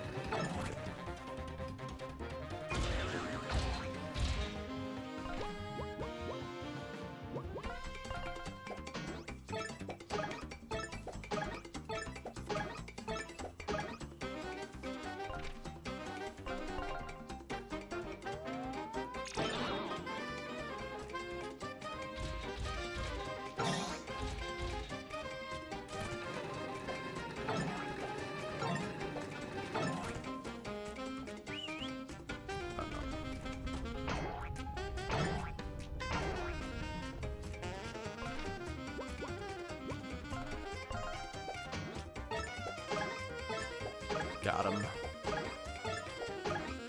That's one down.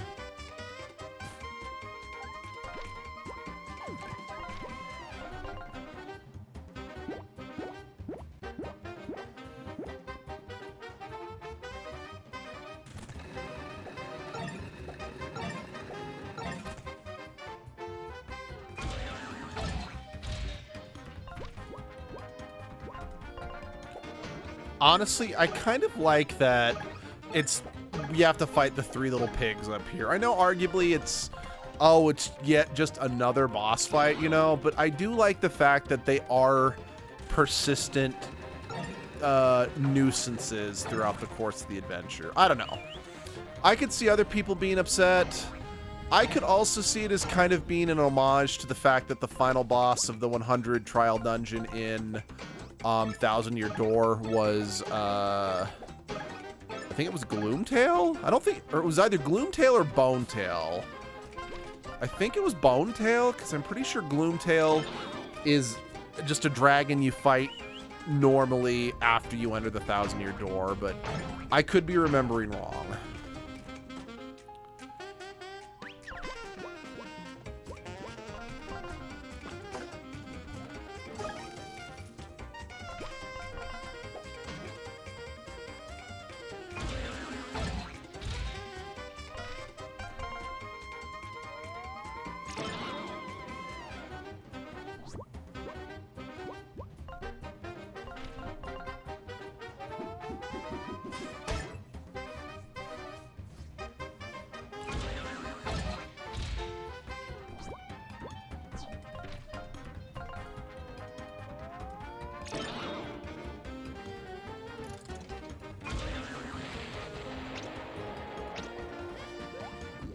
My mental house, you destroyed it just like my last house. How dare you? You'll pay for this.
don't have a grenade.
Thou can't defeat us, Teddy. A bugger.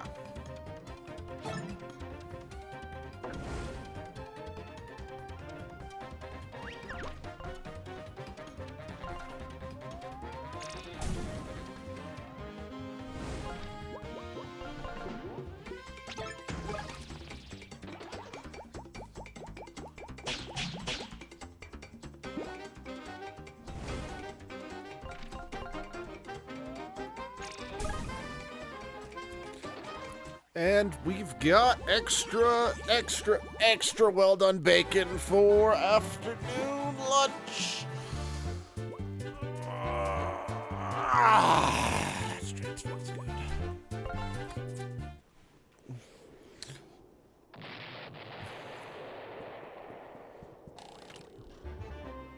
Proof partner swap. All right.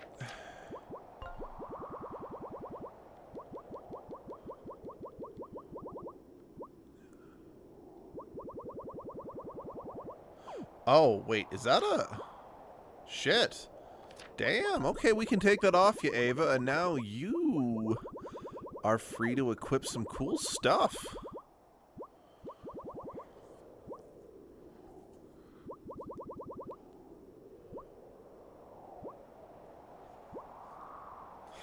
Or I could just have you do that.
Not dragon skin. You have confidence, so I want spiky shell.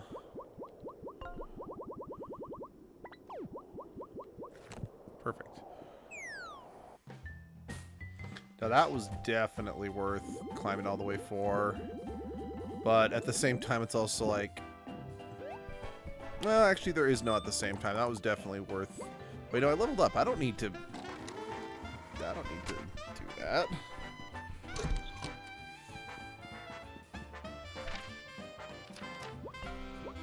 Well, so with us going to the end game. Is there any other outfits I kind of want to throw? You know what? Let's go back to our default gear.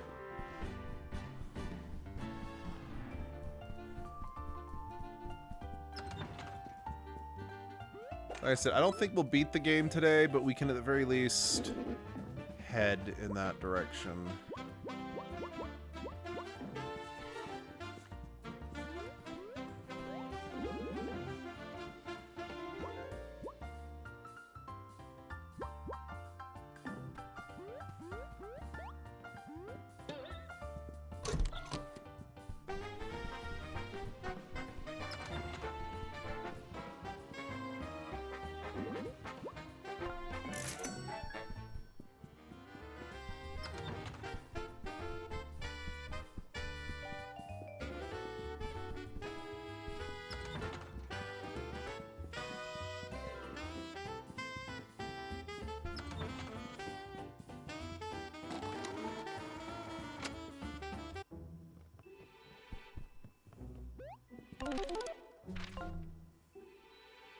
All right, here we go.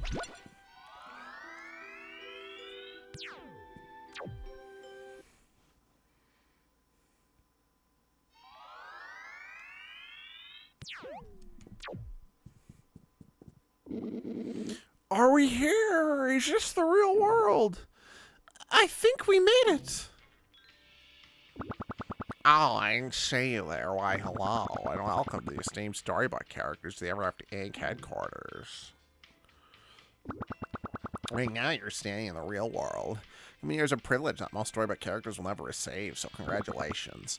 In this pre-recorded orientation video, you'll learn a bit more about our wonderful family. Who me? I'm Everafter Inc. CEO and also the company's founder.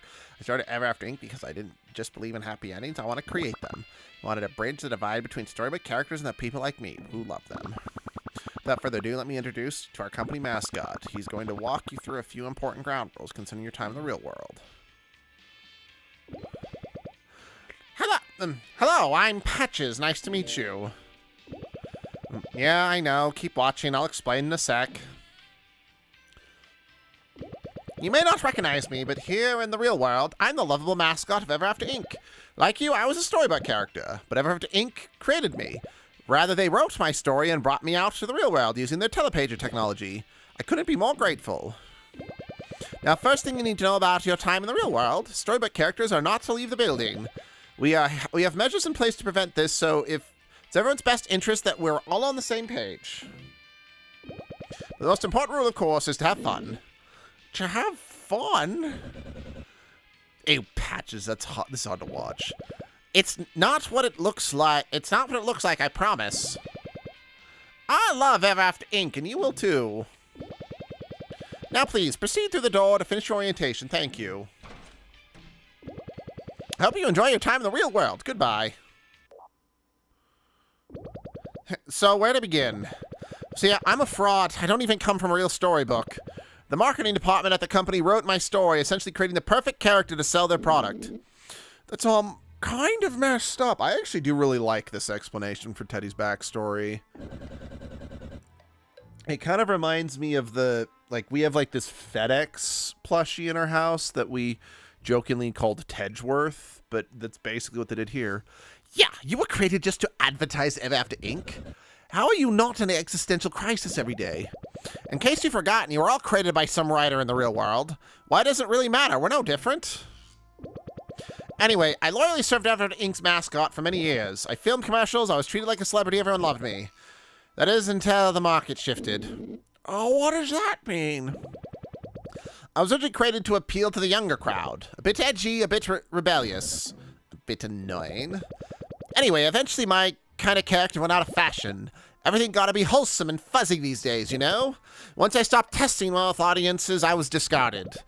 They sent me to your branch to basically do grunt work in the security room. You told us your one goal was to return to the real world? Why'd you want to get back here so badly? Well, you see, when I was discontinued, they pulled my storybook off shelves and destroyed all the copies. I know the story comes from a cynical cash grab designed to appeal to the least common denominator of customer, but it's where I came from, and they have no right to take it from me. I had a copy of the storybook stashed in my dressing room. I don't think they ever found. was transferred out of the real world before I could take it with me, though. So this whole time, I've been waiting to get back to the real world to retrieve it. It sounds kind of stupid when I say it all out loud. I didn't want to tell you guys the truth because you wouldn't have trusted me. We'll find your storybook. You're really going to help me? You helped us. I hate to admit it, but we couldn't have made it here without you. We owe it to you to help you get your storybook back. And then we'll bring this company down as planned. I don't know what to say. Say nothing. We're a team, and that's all that needs to be said. Everafter Inc. has trampled all over us from the very beginning. We finally have a chance to fight back, but it won't be easy. So we need to stick together until the end. Let's go. We've got no time to waste. Friends for eternity, loyalty, honesty. Oh. Yeah. Like I said, I do wish this game was longer. I do wish we had more time to flesh out some of the ideas presented in this game.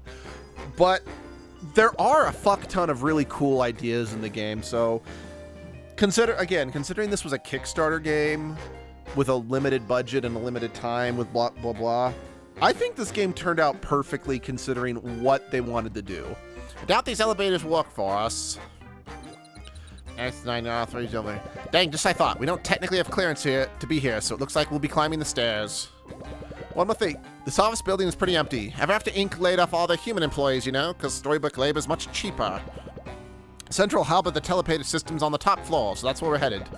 My dressing room, the place has stashed a hidden copy of my storybook that's only a few floors up from here, so we'll stop there on the way to the top.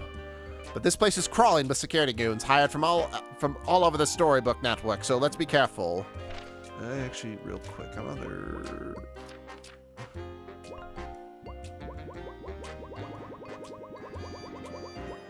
Oh?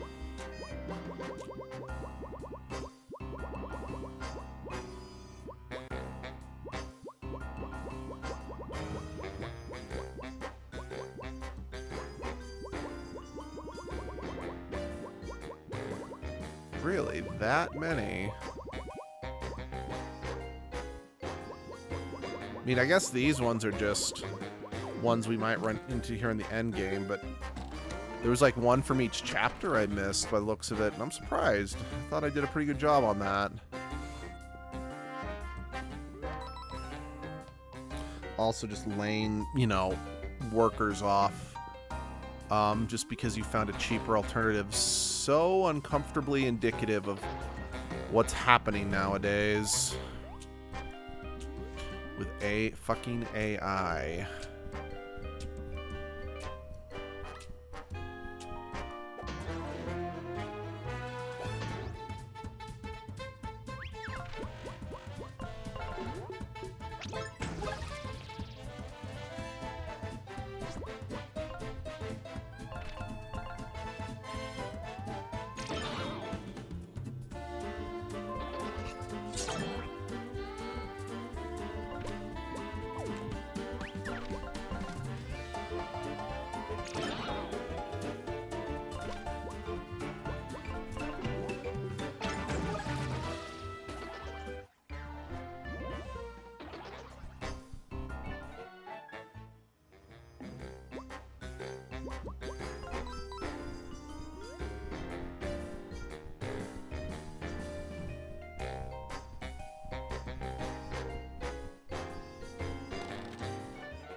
Ooh, boba tea. Another MP booster.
Hey, let me squeeze the paint out of that fire extinguisher. Oh wait, wrong game that vaguely resembles the original. Who am I kidding? This game, I would argue, resembles the original Paper Mario games better than Color Splash. And again, I'm someone who actually likes Color Splash. I will criticize it because I do wish it had done many things different, but I do still enjoy Color Splash. Like, again, I oddly actually like Color Splash better than Origami King. That's a lie. I'd probably replay Origami King sooner than I'd replay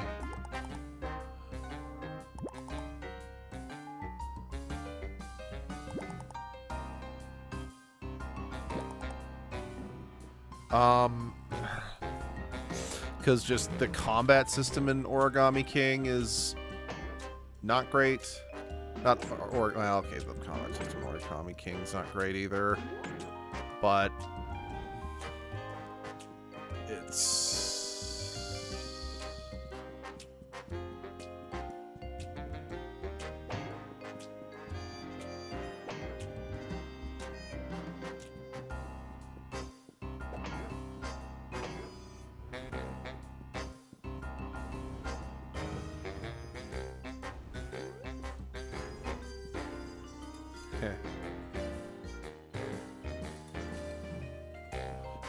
but yeah, again, the combat system's not great in either game, but I guess I can admit that Origami King is less frustrating than having to have items you have to paint or cards you have to paint to use like you do in Color Splash. It's just outside of Bobby's death and as well as Prince Ollie and Princess Olivia as actually like genuinely original characters, there are just a lot more memorable moments, at least for me, in Color Splash than there were in Origami King. Again, at least for me, that I know that that might not be everyone else's opinion.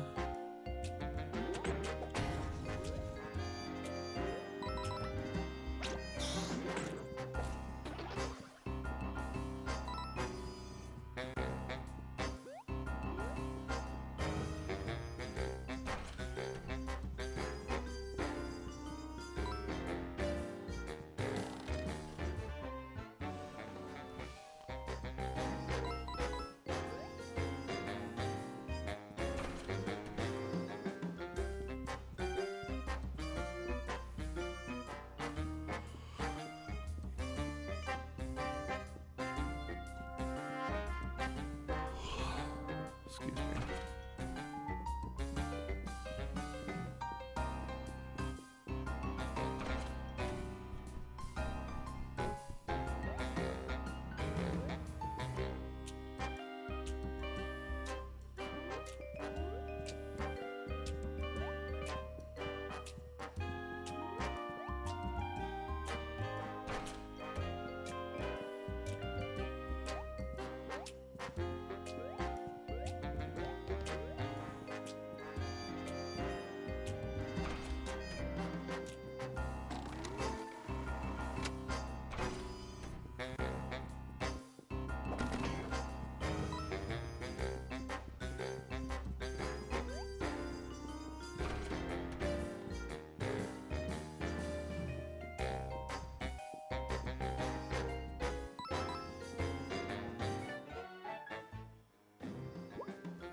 Yeah, my dressing room. Being here brings back memories.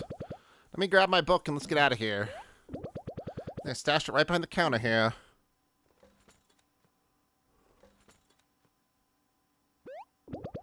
It's not here! Looking for something, friends. Who are you? I'm Patches, a lovable teddy bear. Oh, hang on. That's me. I'm Patches. Oh no, you were Patches. I'm the new Patches. The rebranded Patches. Nice to meet ya. Everafter Inc. They replaced me? There's nothing to be surprised about. Cute and cuddly is what sells these days, brother. And more punky types like you will, no offense, but you're a bit outdated. First of all, I'm not your brother.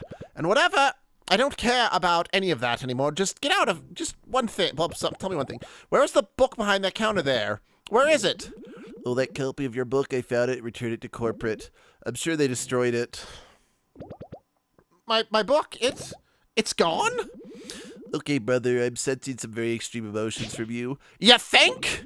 Hey, yelling is never appropriate for the workplace. You know what? I'm going to remove myself from this toxic environment. Goodbye. Come on, we're going after him. Wait, Patches! Hey, where do you think you're going, fatso? You stole my book. You realize that was the last copy? Whoa there, little bro. I know you're upset about being replaced, but that's no excuse to yell at me.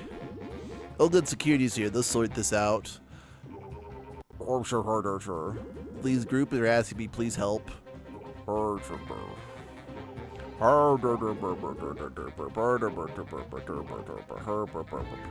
know, I do have to, again, give this game credit that they had the balls to legit have Patch's book, you know, be destroyed. Like, it has been his motivation for this entire game to get his book back. And when we finally get here, that's just, it's gone.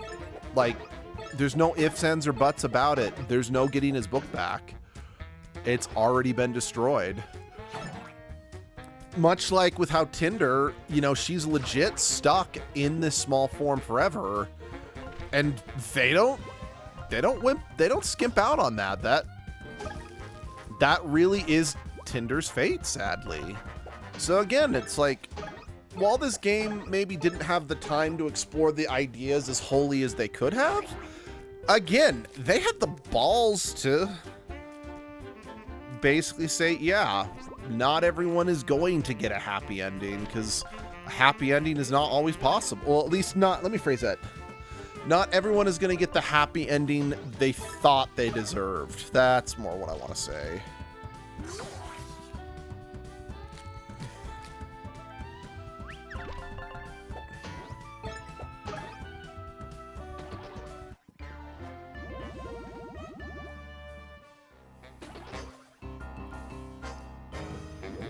Look, I don't want any trouble here. You don't mind, I'm just gonna... Hey! Whatever, there's no chasing him. He said the copy of my books I'd hidden had been destroyed. Guess that's it then. My story's gone forever. I'm sorry, Patches. Whatever, it's not like there was a world to go back to. You saw Mr. Moon's book. No read, I mean the world ceased to exist. But still, that book was sentimental to me. Without it, how can I even justify my own existence? Think of it this way, you're totally untethered to your past now. Ava's right. You may have been created as a tool for Everafter Inc., but now you can start over completely. At least once we're through with them. Yeah, you're not wrong. I guess it's just the principle of it all. I was determined to not be erased. Okay, well, what's done is done. Everafter Inc. has to go down. I'm ready to see this through to the end. There's a few more floors until we're at the top. Let's, Spirit! Hey, look, the security guard dropped a key. Do you think it'll lock any doors around here? What else would it be? His house key?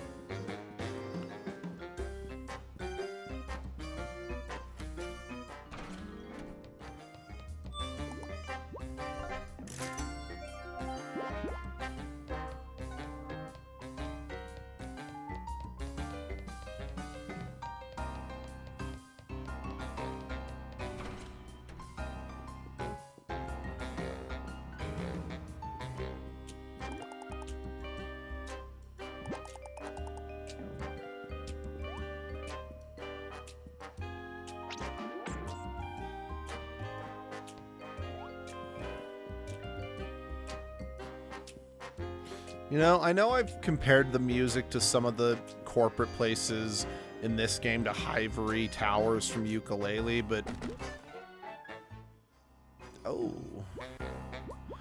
I do feel that that's not an accurate comparison, because this place is just as soulless and depressing as something like Hivory Towers, and this also has, I'd argue, an equally important cautionary tale about capitalism and corporate and just corporate culture too.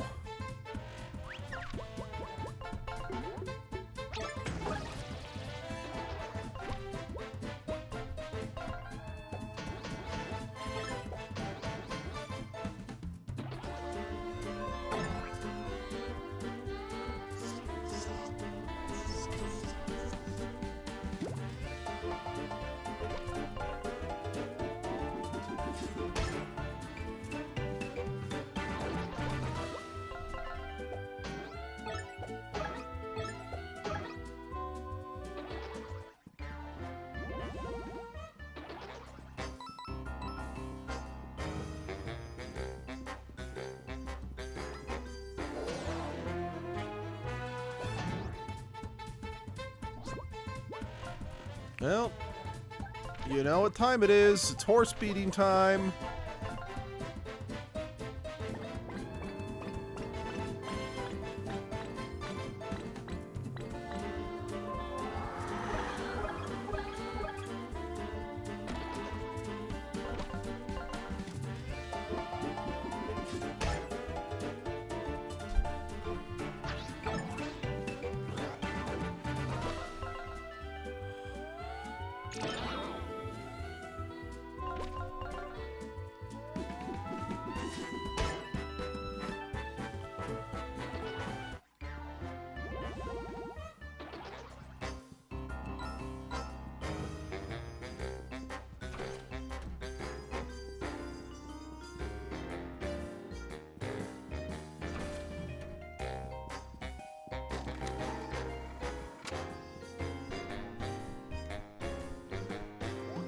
Oh dear, my least favorite.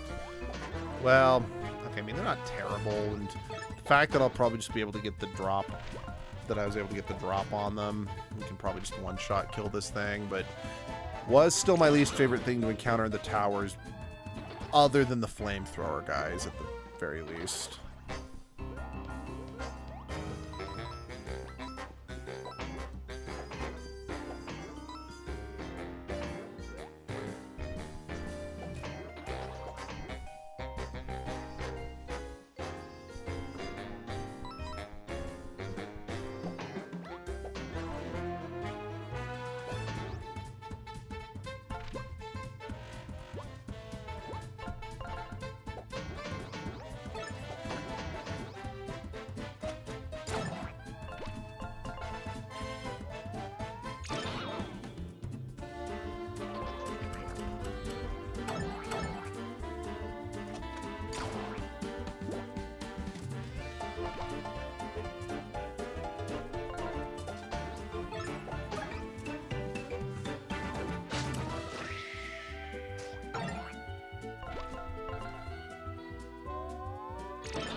Lovely.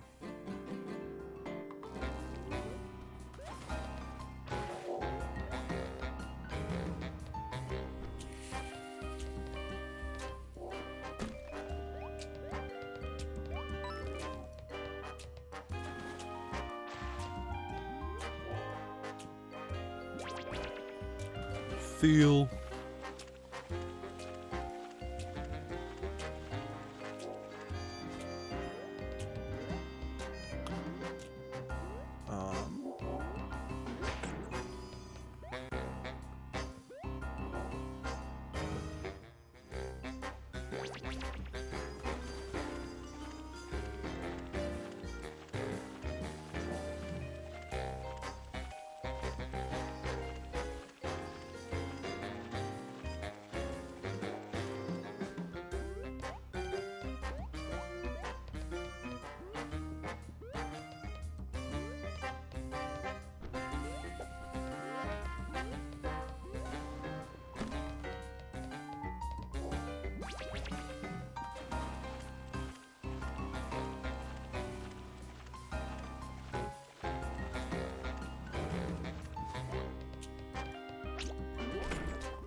How am I... Wait, did I fuck up? How am I supposed to...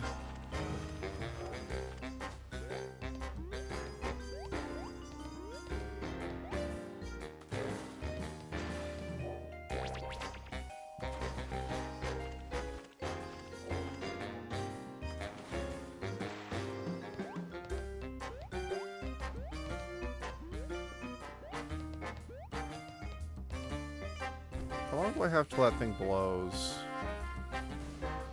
Not a long time.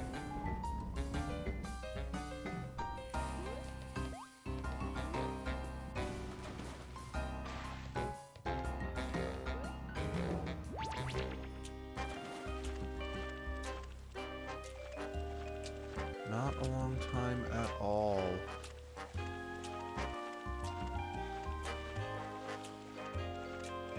Oh my god, I am so fucking stupid. Just use the fucking mouse. I'm smart. I'm smart. I know what I'm doing. I know my 1-2-Zs.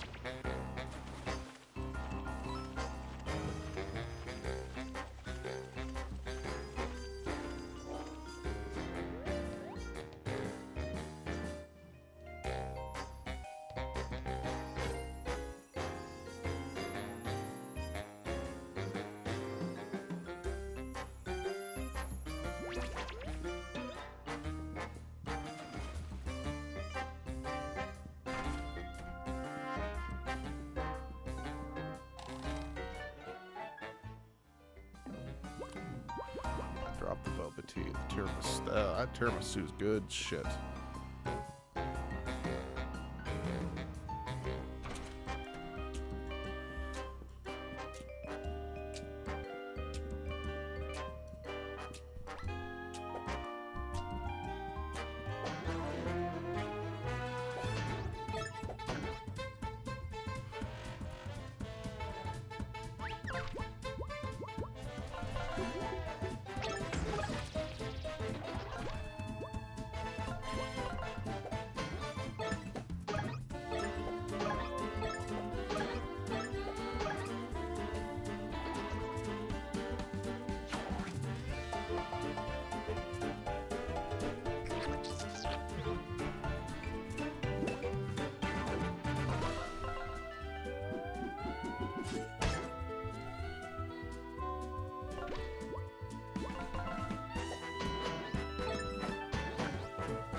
Yay, victory.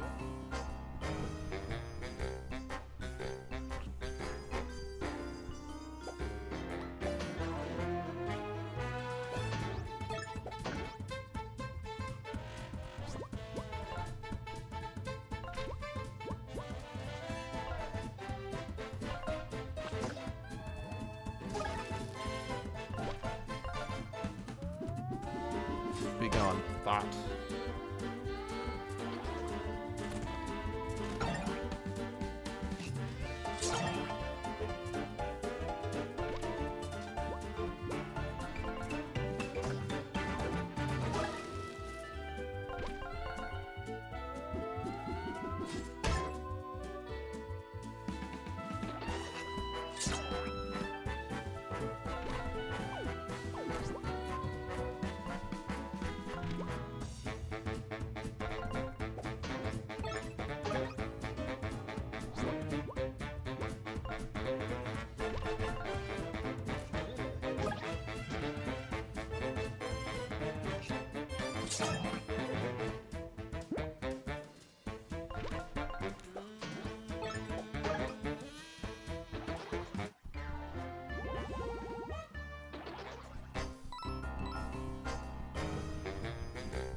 Oh, okay.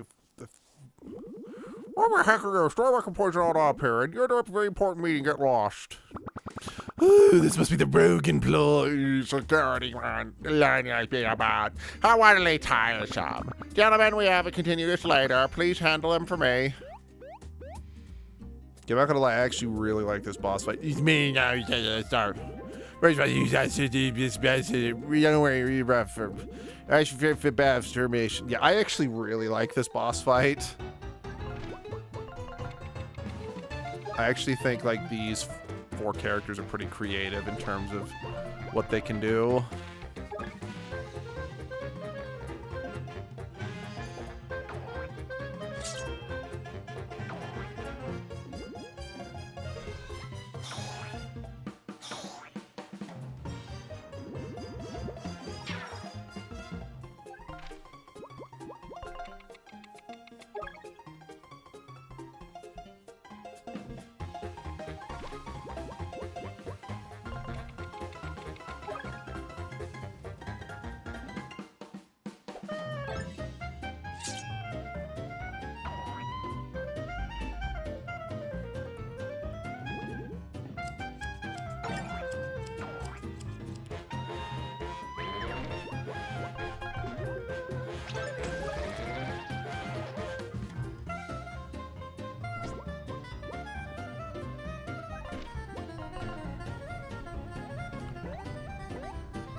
Alright, stay synergy. Well, fuck you.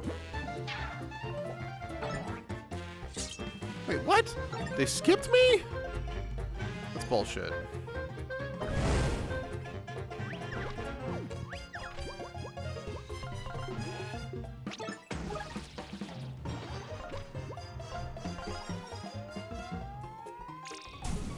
What?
Okay, I guess in that briefcase must be technically be a shield.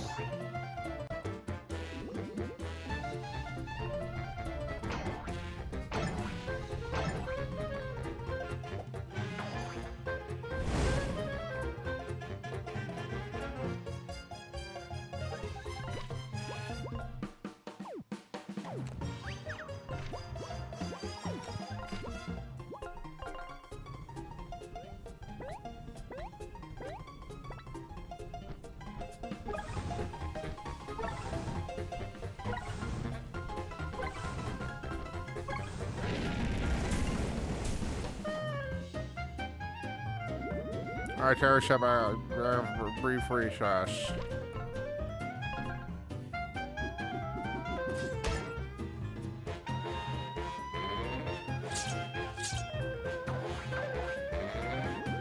I change you to a pyramid.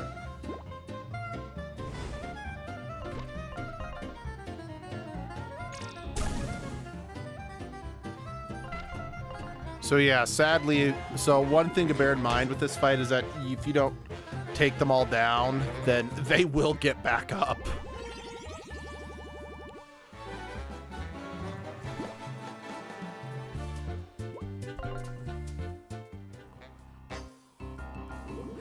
Oh, let's do it.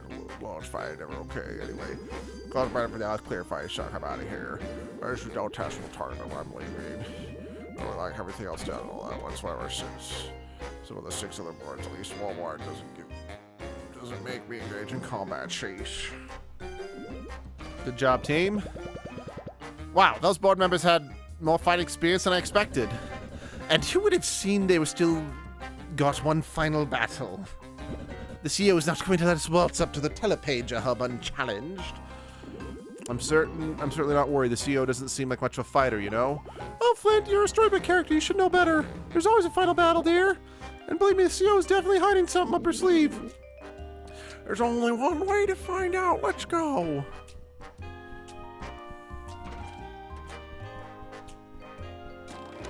Okay, maybe we will beat it. Because I've got an hour and a half before I need to be done. Yeah, so you was giving the board quite tussle. I'm not surprised. Yeah. So why are you here? Seem you're not happy with your jobs? Our jobs? We're not happy with any of it. We're here to shut down your storybook network once and for all. There you go, quite precious. You should have known. I should know this day would come. Go ahead then. The stairs of the roof are right behind me. Will you, of course, find the telepager hub? I'm sure you clever characters will find a way to shut it down. Oh, but there's one thing we must discuss first. Lady, we're not here to chat. We'll just go ahead to the roof and then, if you're going to yap. No, Patch is 3rd generation, right? Shame, really. I knew that copyright in the marketing department got you all wrong from the moment we brought you to life. Between you and me, they didn't really understand how to connect with today's youth. Your result is the best attempt, a bit sad, really. You know, if you really messed up that Everafter, it's really messed up that Everafter Inc. created a whole storybook just to generate some corporate mascot. No, is it, Tinder? And you certainly won't like what I have to say next. Let me tell you a little story. I'm sensing a villain speech coming. I wasn't always the CEO of Everafter Inc. In fact, my beginnings were quite humble. Once upon a time, I was a struggling author. Lived in a dingy apartment, always on the verge of eviction. It was a miserable existence. I wrote stories with everything I had. Words poured out of me. My writing was raw. It was a lie. But despite my best efforts, the words only responded with silence. No one read my stories. No one cared. Still thought I wrote from the heart. Years and years trying to make a living. Failed book after failed book. Till one day, I had an idea. If I wasn't born for some flash of genius or spark of passion, the idea was born from desperation. I was done trying to write from the heart, trying to create something meaningful. Instead, I wrote something cynical, something that I knew could sell. It's a children's story with zero substance, zero novelty. I recycled all the tropes I could think of. And so I got to work, and finally I finished my first draft. The Adventures of Flint Buckler. I'm the author of your storybook. You? What? What did I miss? It seems the CEO is also the author of Flint and Tinder's storybook. Oh, okay. That's right, you. Wait, what? That's crazy. So sorry, you can keep going. Yeah, man, I was saying Flint and Tinder. Wait, did you write my story too? No, let me finish. Anyways, as I was saying, Flint and Tinner are my creations, and boy oh boy, the adventures of Flint Buckley was popular. Flew off the shelves like hotcakes. For the first time, I was a known author. People asking for my autograph. Can you believe it? I don't know if this was intentional, but I choose to believe that the CEO is a J.K. Rowling allegory. Someone who, basically wrote something popular and then turned into a bitch. I'm still trying to wrap my head around this. I mean, okay, that explains why Flint is such a weak, thin character. There's just no depth there. I always thought he must have been a rush job. But what about my character? I'm full of depth. The most intricate of villains, layered, complex. I mean, right, guys? Come on, raving headstrong fairy tale hero and evil dragon. There was nothing new here with either of you. You're just a recycled hodgepodge of all the brain-dead fantasy archetypes that came before you. And I happen to make a fortune off of it. But I was never really about the money for me. You see, I only ever wanted to be an author so I could tell stories people would remember, and for a brief shady moment I did. The eventually Buckler, one silly idea that caught fire. Then so the money kept pouring in. I tried to write other things to go back to what made me passionate, but after that silly book, nobody wanted anything else from me. So I made sequels. It became a best-selling series, in fact. And even more movies. Naturally, they were terrible. But eventually without another hit on my hands, my popularity began to fade, and I refused to slip back into obscurity. So I thought, what if the stories could last, not just as books at a shelf gathering dust, but the entire world could use? Worlds that could fuel lives, create jobs, and keep the lights on. Indeed, so I started this company, and through groundbreaking technology, we commercialized storybook worlds. I gave them purpose, I gave them longevity, and I gave myself a future. Like scrap for another bestseller when I could own all of them. Why slip into obscurity when I could build an empire that no one could forget? So you have no right. You're going to take you down. Sure, go ahead. Try to shut down the telepager hub, destroy everything I built. But if your storybooks fade away one day, what about my empire? There's nothing to keep you relevant. And someday maybe you'll fade entirely.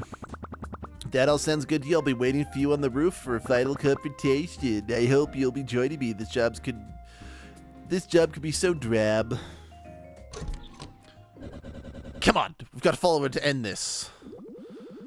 I always hoped the author of our story would have been, I don't know, better. But she despises us. Flint, with all due respect, who cares? Huh?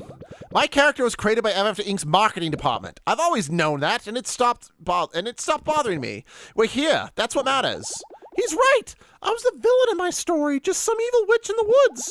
I slaved away for years at Everafter Inc. trying to make up for that fact, trying to prove I was more than a villain. Turns out I didn't need the company to prove that. Our storybooks don't define us. Yeah, and apparently in my story I'm not even really a musician. And look at me now, I'm the greatest musician in all the storybooks ever written. And Flint, according to the story she wrote for us, we were destined to be mortal enemies forever. And now? We're colleagues. You guys are right. Time and time again, we've seen that our stories don't define us. That CEO may have created us, but she's not going to write our ending. The telepager hub's on the roof through that door. Let's do this. Can I get behind this? So that really felt like there should be something back here.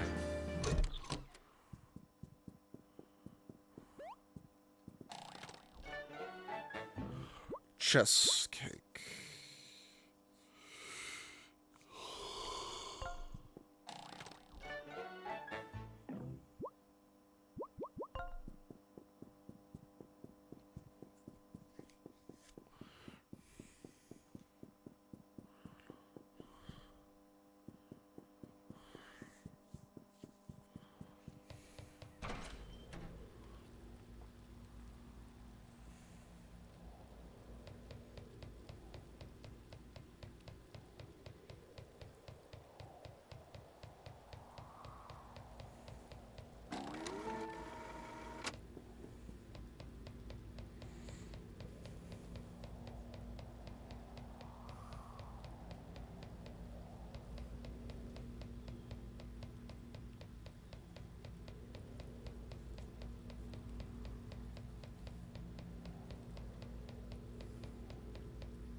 Oh, interesting. After all I just told you, you're still persistent with your silly little mission. Behold, you're the telepager hub, powering all telepagers throughout the storybook network.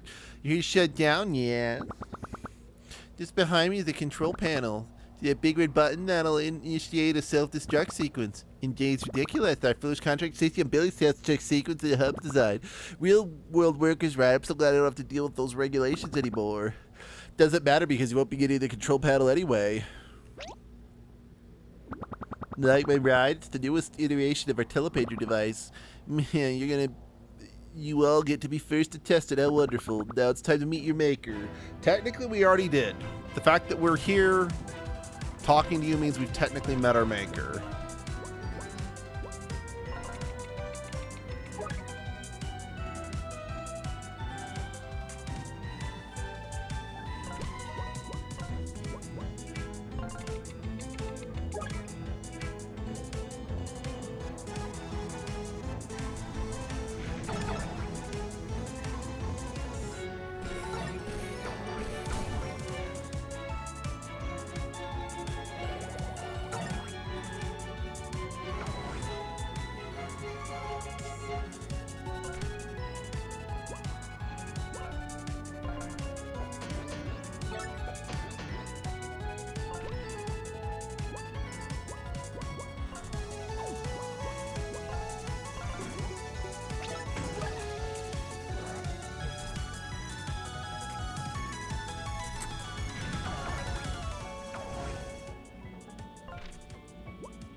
You try a different approach.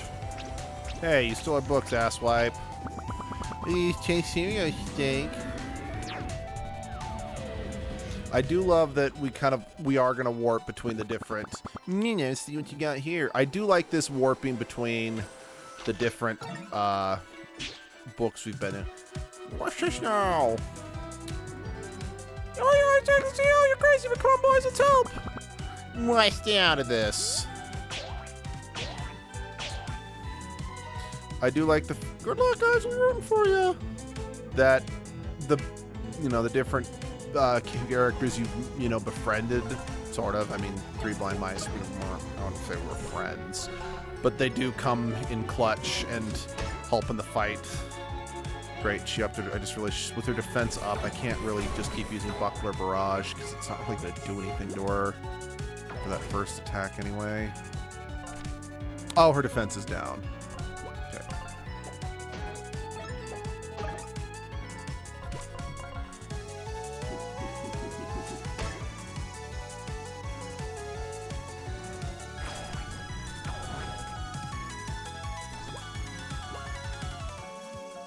Right, I can just permanently swap, that's right.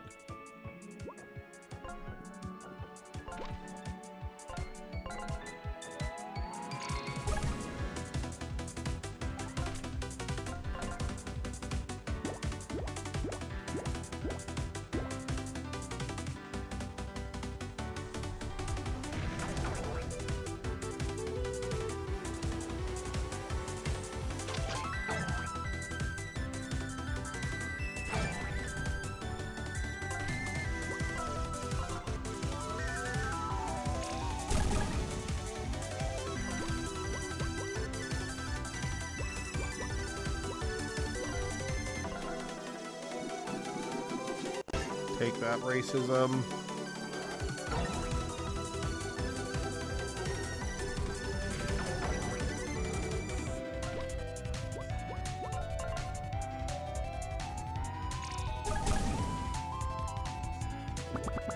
You're stubborn, I'll give you that. It's the place we do its home team advantage, would we?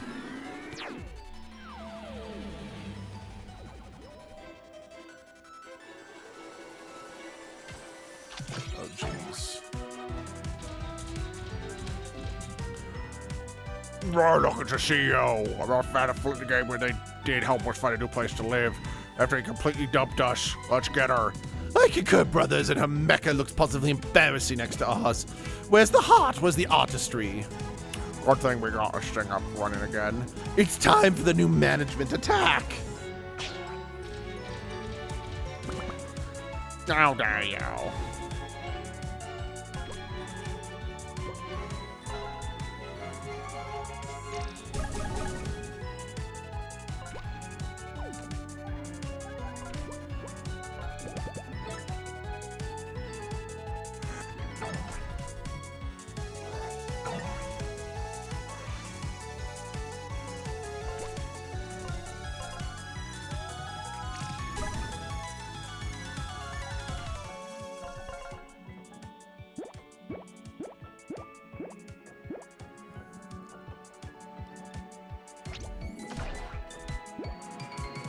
Fuck you.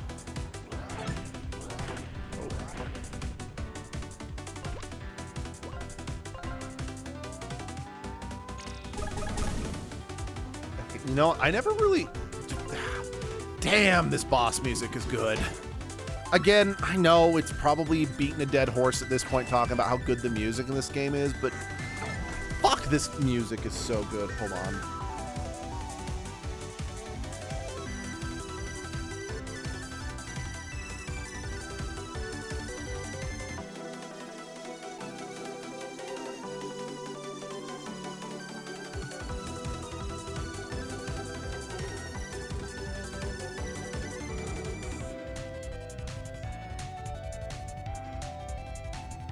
Sorry, a message from Abby. It was just text from Abby letting me know what her schedule for the day, because I need to bring her some lunch today. Because she's working like a 15-hour workday or something. Still hanging up. Yeah, hanging on. Meanwhile, our storybooks we don't have here. Oh, this is a great one.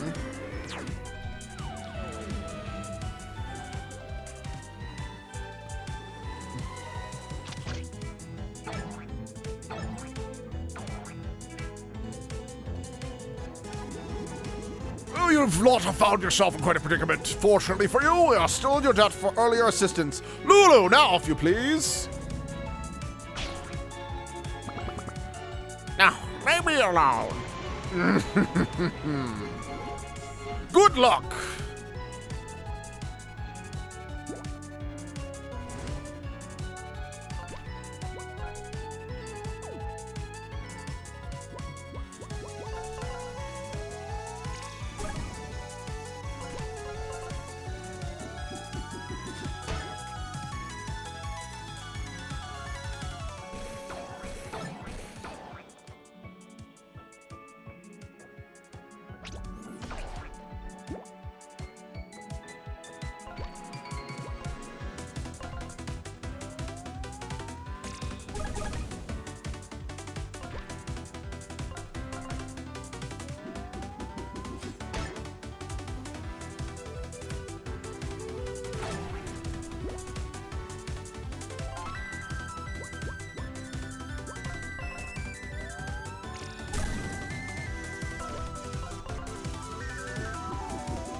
Ha, sucker. You still persisting unbelief. Unbelievable. Let's try another venue. Treasure Island, here we come. Silver, save us.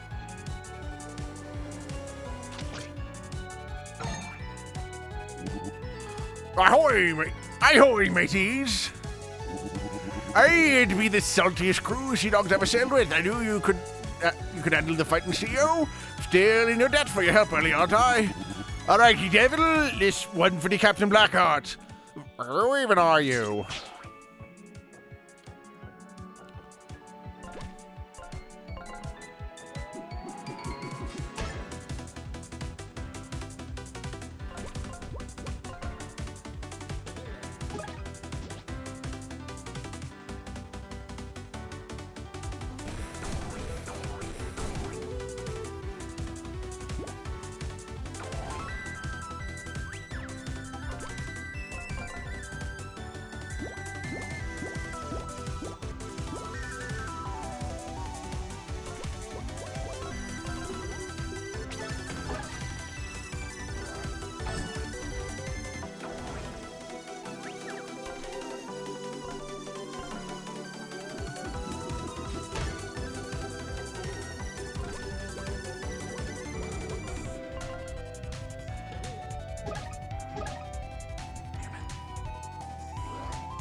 This is ridiculous. Die already. Right. It ends here.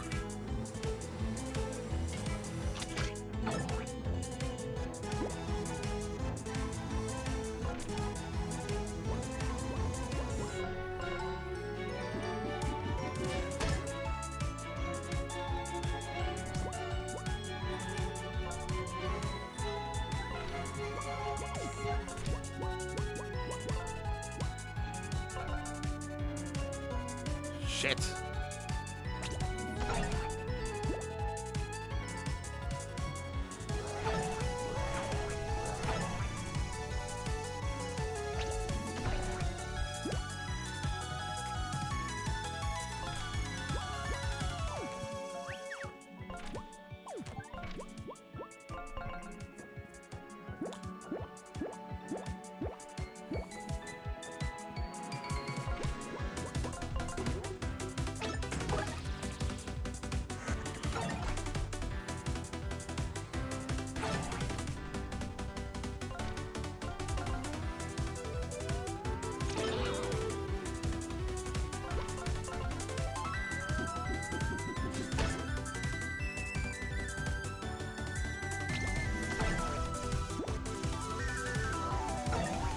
Hey, I want to get Teddy back in front. Or Patches up in front because he's got the spiky shell on.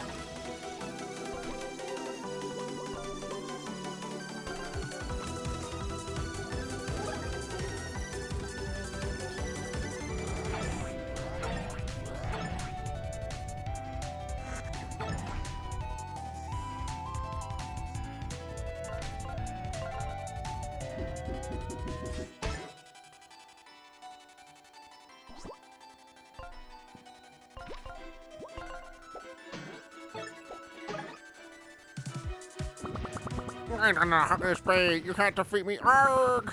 Next, got a bit of power left. Still have one more storybook.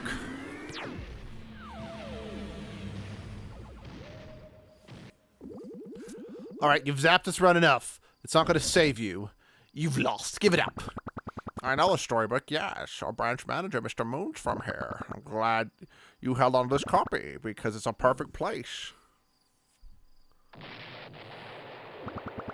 The perfect place to trap you forever. My. That was the only telepager in this story, wasn't it? Looks like I'm your only ride home. Too bad I'm done giving rides. Now just point this thing at myself? Wait, you can't. I'll be taking my leave now. Back to the real world for me. So long.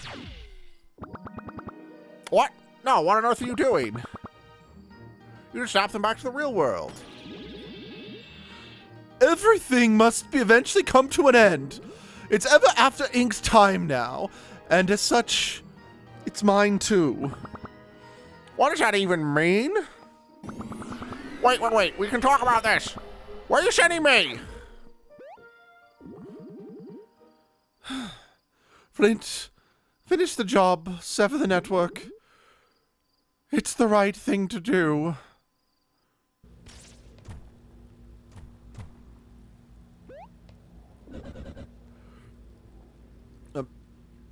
I think we did it. It's all happened so fast. Was that Mr. Moon who jumped in last second? Mr. Moon saved us? That means there's just one thing left to do here. We really gotta do this, huh? Yes. We may have defeated the CEO for now, but if we don't destroy the telepager network, Everafter Inc. will just replace her. We need to do this to purge them from all their worlds. Wait, have you guys decided what storybook you're gonna jump into before the telepager shuts down? I guess I'm going home. Same. I can finally reclaim my castle. I'll be heading back to Happy Howl Hollows then. My friends must be missing me. What about you, Patches? Well, I obviously can't go home. My book doesn't even exist anymore. I've been thinking of jumping back into Treasure Cove. The tropical air, the constant adventure. Yeah, sounds about right for me. I guess this will be goodbye then. Well, that'll be time for final goodbyes, but come on, we gotta start the self-destruct sequence before someone else catches on to what we're doing. Right. Self-destruct sequence initiated. Telepager hub will be destroyed in T-minus 30 minutes. Come on, let's go! Wait, I gotta notify everyone in the storybook network is shutting down. Otherwise, characters will be trapped forever in the wrong story. Give me a sec here. Alright, message sent.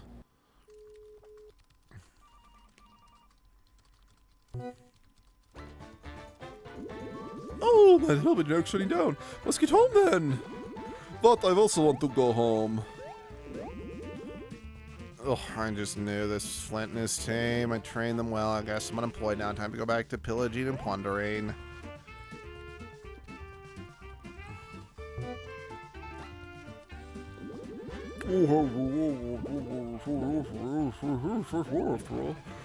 Telepager, I'm not staying here. I hate being a pirate. Me up, so I'll saunter off to one of them romance books. They have love, yar. Definitely getting out of this place. Hey, Brad, did you hear the news? New Brad just heading to the telepager. What are you guys thinking? I'm thinking, heck yeah, we're going someplace warm. Let's get off this frigid planet. Lead the way. Guys, did you hear? Yeah, what's been out? The telepager network's shutting down. We got an hour to skedaddle. Where do we want to end up forever? Maybe we should just going home? Yeah, with the titular three blind mice, we gotta rip our storybook. Nonsense, we're staying right here. Think about it, dimwits. Everyone's gonna be clearing out of this castle. We can loot it unimpeded. Treasure will last us for lifetimes. What do you mean lifetime, boss? You only got a few years left. I'm not that old. Besides, we gotta get enough riches to provide for useless sacks of fur long after I'm gone. You sure brain cells between the two of you won't be able to make it on your own. We're staying here and looting as far as we can. Sounds good, boss.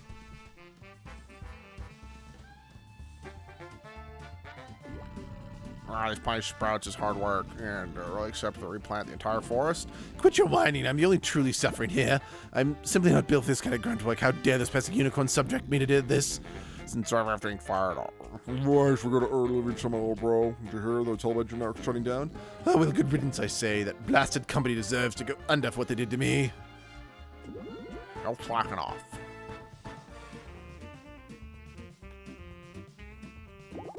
Grandma, I'm home! It's time home. What? You lost your hood? No, Grandma, I've come home forever.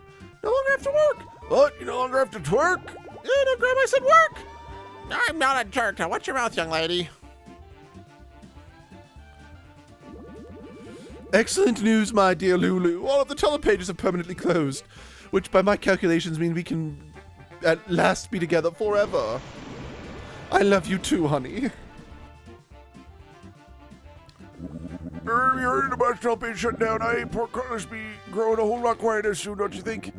Aye, me old crew pulled off the impossible mission after all, did they? Should have known those scallywags had it in them.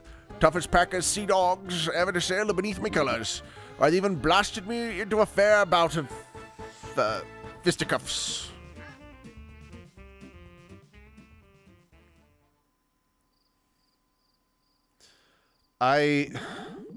It's really over then, huh? Flint and his gang managed to shut everything down. And now our little world is ours again. At least until everything fades. Do you think Flint did the right thing? Yes, I think he did. And I think we're making the right choice staying here together. All stories are meant to end. I'm just glad our story gets to end with you. In such a peaceful place. Always, my love. I'll cherish you until the end. The very end. Shit, now I'm sad.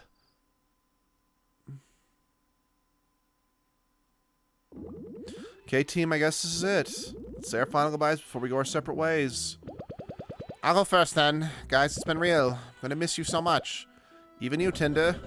Well, I can deny you kept me feeling young. I'm seriously, everyone. Thanks so much for helping me find purpose. I may not have my own storybook to return to, but I'm ready to embark on further adventures. So I'll be heading to Treasure Cove. Oh, I know you'll just thrive there, honey.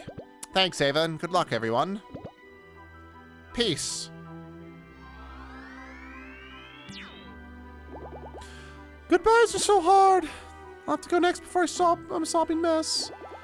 I loved my time at Everafter Inc., though I thought I was doing good things there. So grateful that you illuminated the truth for me, and that we could set things right. I'm going to get back to my homeworld where I used to be a villainous witch. Hope I can set things right there too. Hey, we got off to a pretty bad start, huh? Burning your plants and stealing your key to the Forbidden Library? I felt right bad about that. I'm so glad we can become friends. I'll water the bridge now. Good, because those plants were an eyesore. They scoured the entire throne room. Glad I gotta do that one more time. Goodbye, Flint. Wolfgang Tinder. Never get used to that. Bye, take care.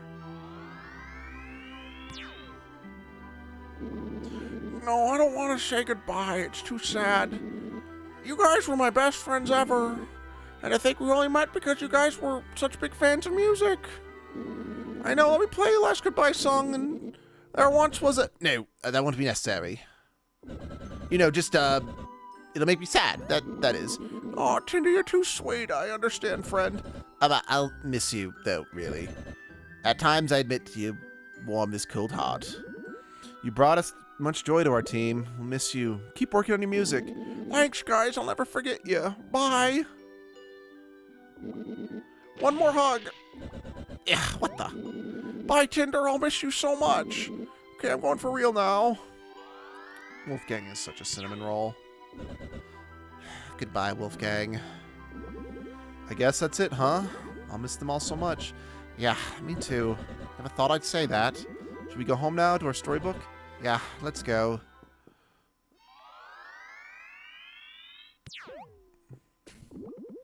Home sweet home. Indeed, looks like everyone's cleared out. My castle's finally mine again. Guess we'll see. Let's have a look around, shall we?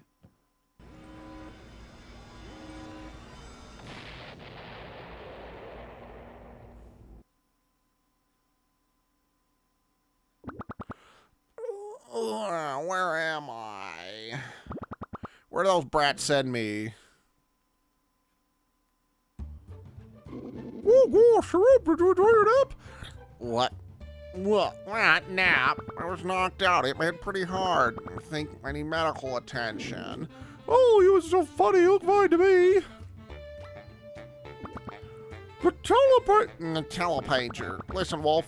Where to your storybook telepager? If I don't get there immediately, I might be trapped here forever. A what? A big device with a light. And the meaning of a laser. The big metal machine is unlike anything else you primitive wolves have ever seen. You can't possibly mess with it here. Oh, you mean the door hanging out to the library over there? Got it now. Machine work completely broken. What? No, it can't be. How long was I out? Oh, I'd have you for at least a few hours. No, this can't be happening. Don't worry, man. My village is a great place to live. You'll be happy here. Good friends, good food. In fact, we just figured which berries don't make us dizzy. No, no, no. Trudy, like berries? That's the worst place she could end up, because not just is this place so simple that she's probably going to lose her mind over it, the three little pigs are here. They could also beat the shit out of her. It's kind of eerie in here without all the employees. They could have at least cleaned up after themselves. It's going to take ages to remove all this office junk. Hey, you could start your own business with all this equipment. Nah, no thanks. I'm quite done with the corporate life.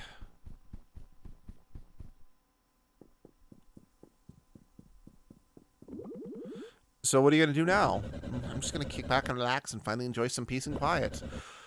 I'll never get my body back. And again, like I said, they stick to that. And I think that's kind of... I'm impressed that they stuck with the fact that Tinder's permanently trapped in this small form.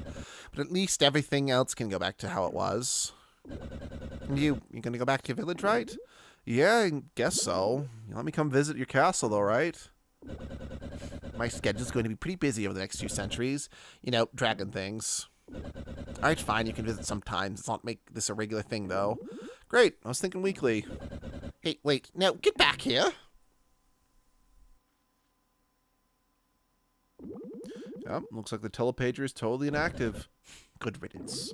Hope everyone's settled in okay. I missed them already.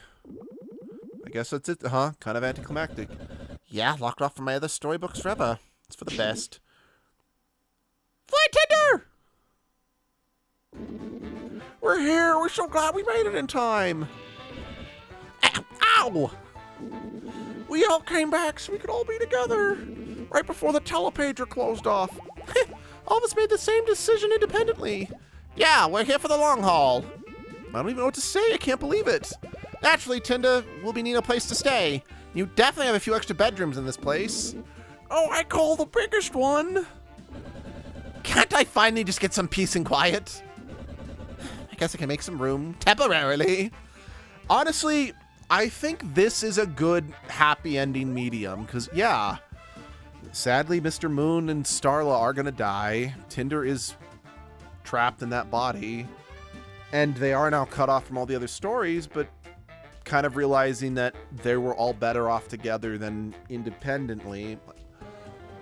This is still a kind of a heartwarming ending, albeit I am sad they have to deal with the three blind mice, those treacherous douchebags. Again, I can't express enough how much I like this game. Again, if it was just a little longer, this to me would be the absolute best of the Paper Mario inspired video games. I want to be clear, I absolutely understand why it was the length that it was. Because at the end of the day, you know, there's only so... Oh. I know my name was in there somewhere. There's only so much they can do, given that this was Kickstarter. And, you know, there were plenty of backers, but... Yep, that's it. Yeah, as it stands, I mean, I admit this one is a little on the easy side. So, now that I've done all three of the Paper Mario inspired games that I'm aware of, I think I have to rank them... Escape from Everafter and Bug Fables are neck and neck for first place, and it kind of depends on the day of the week, I think, which one I like better. I like the charm of this one better. I like the story setup of this one better. Like I said, if there just was a little more meat to sink my teeth into in this one, this one would win outright.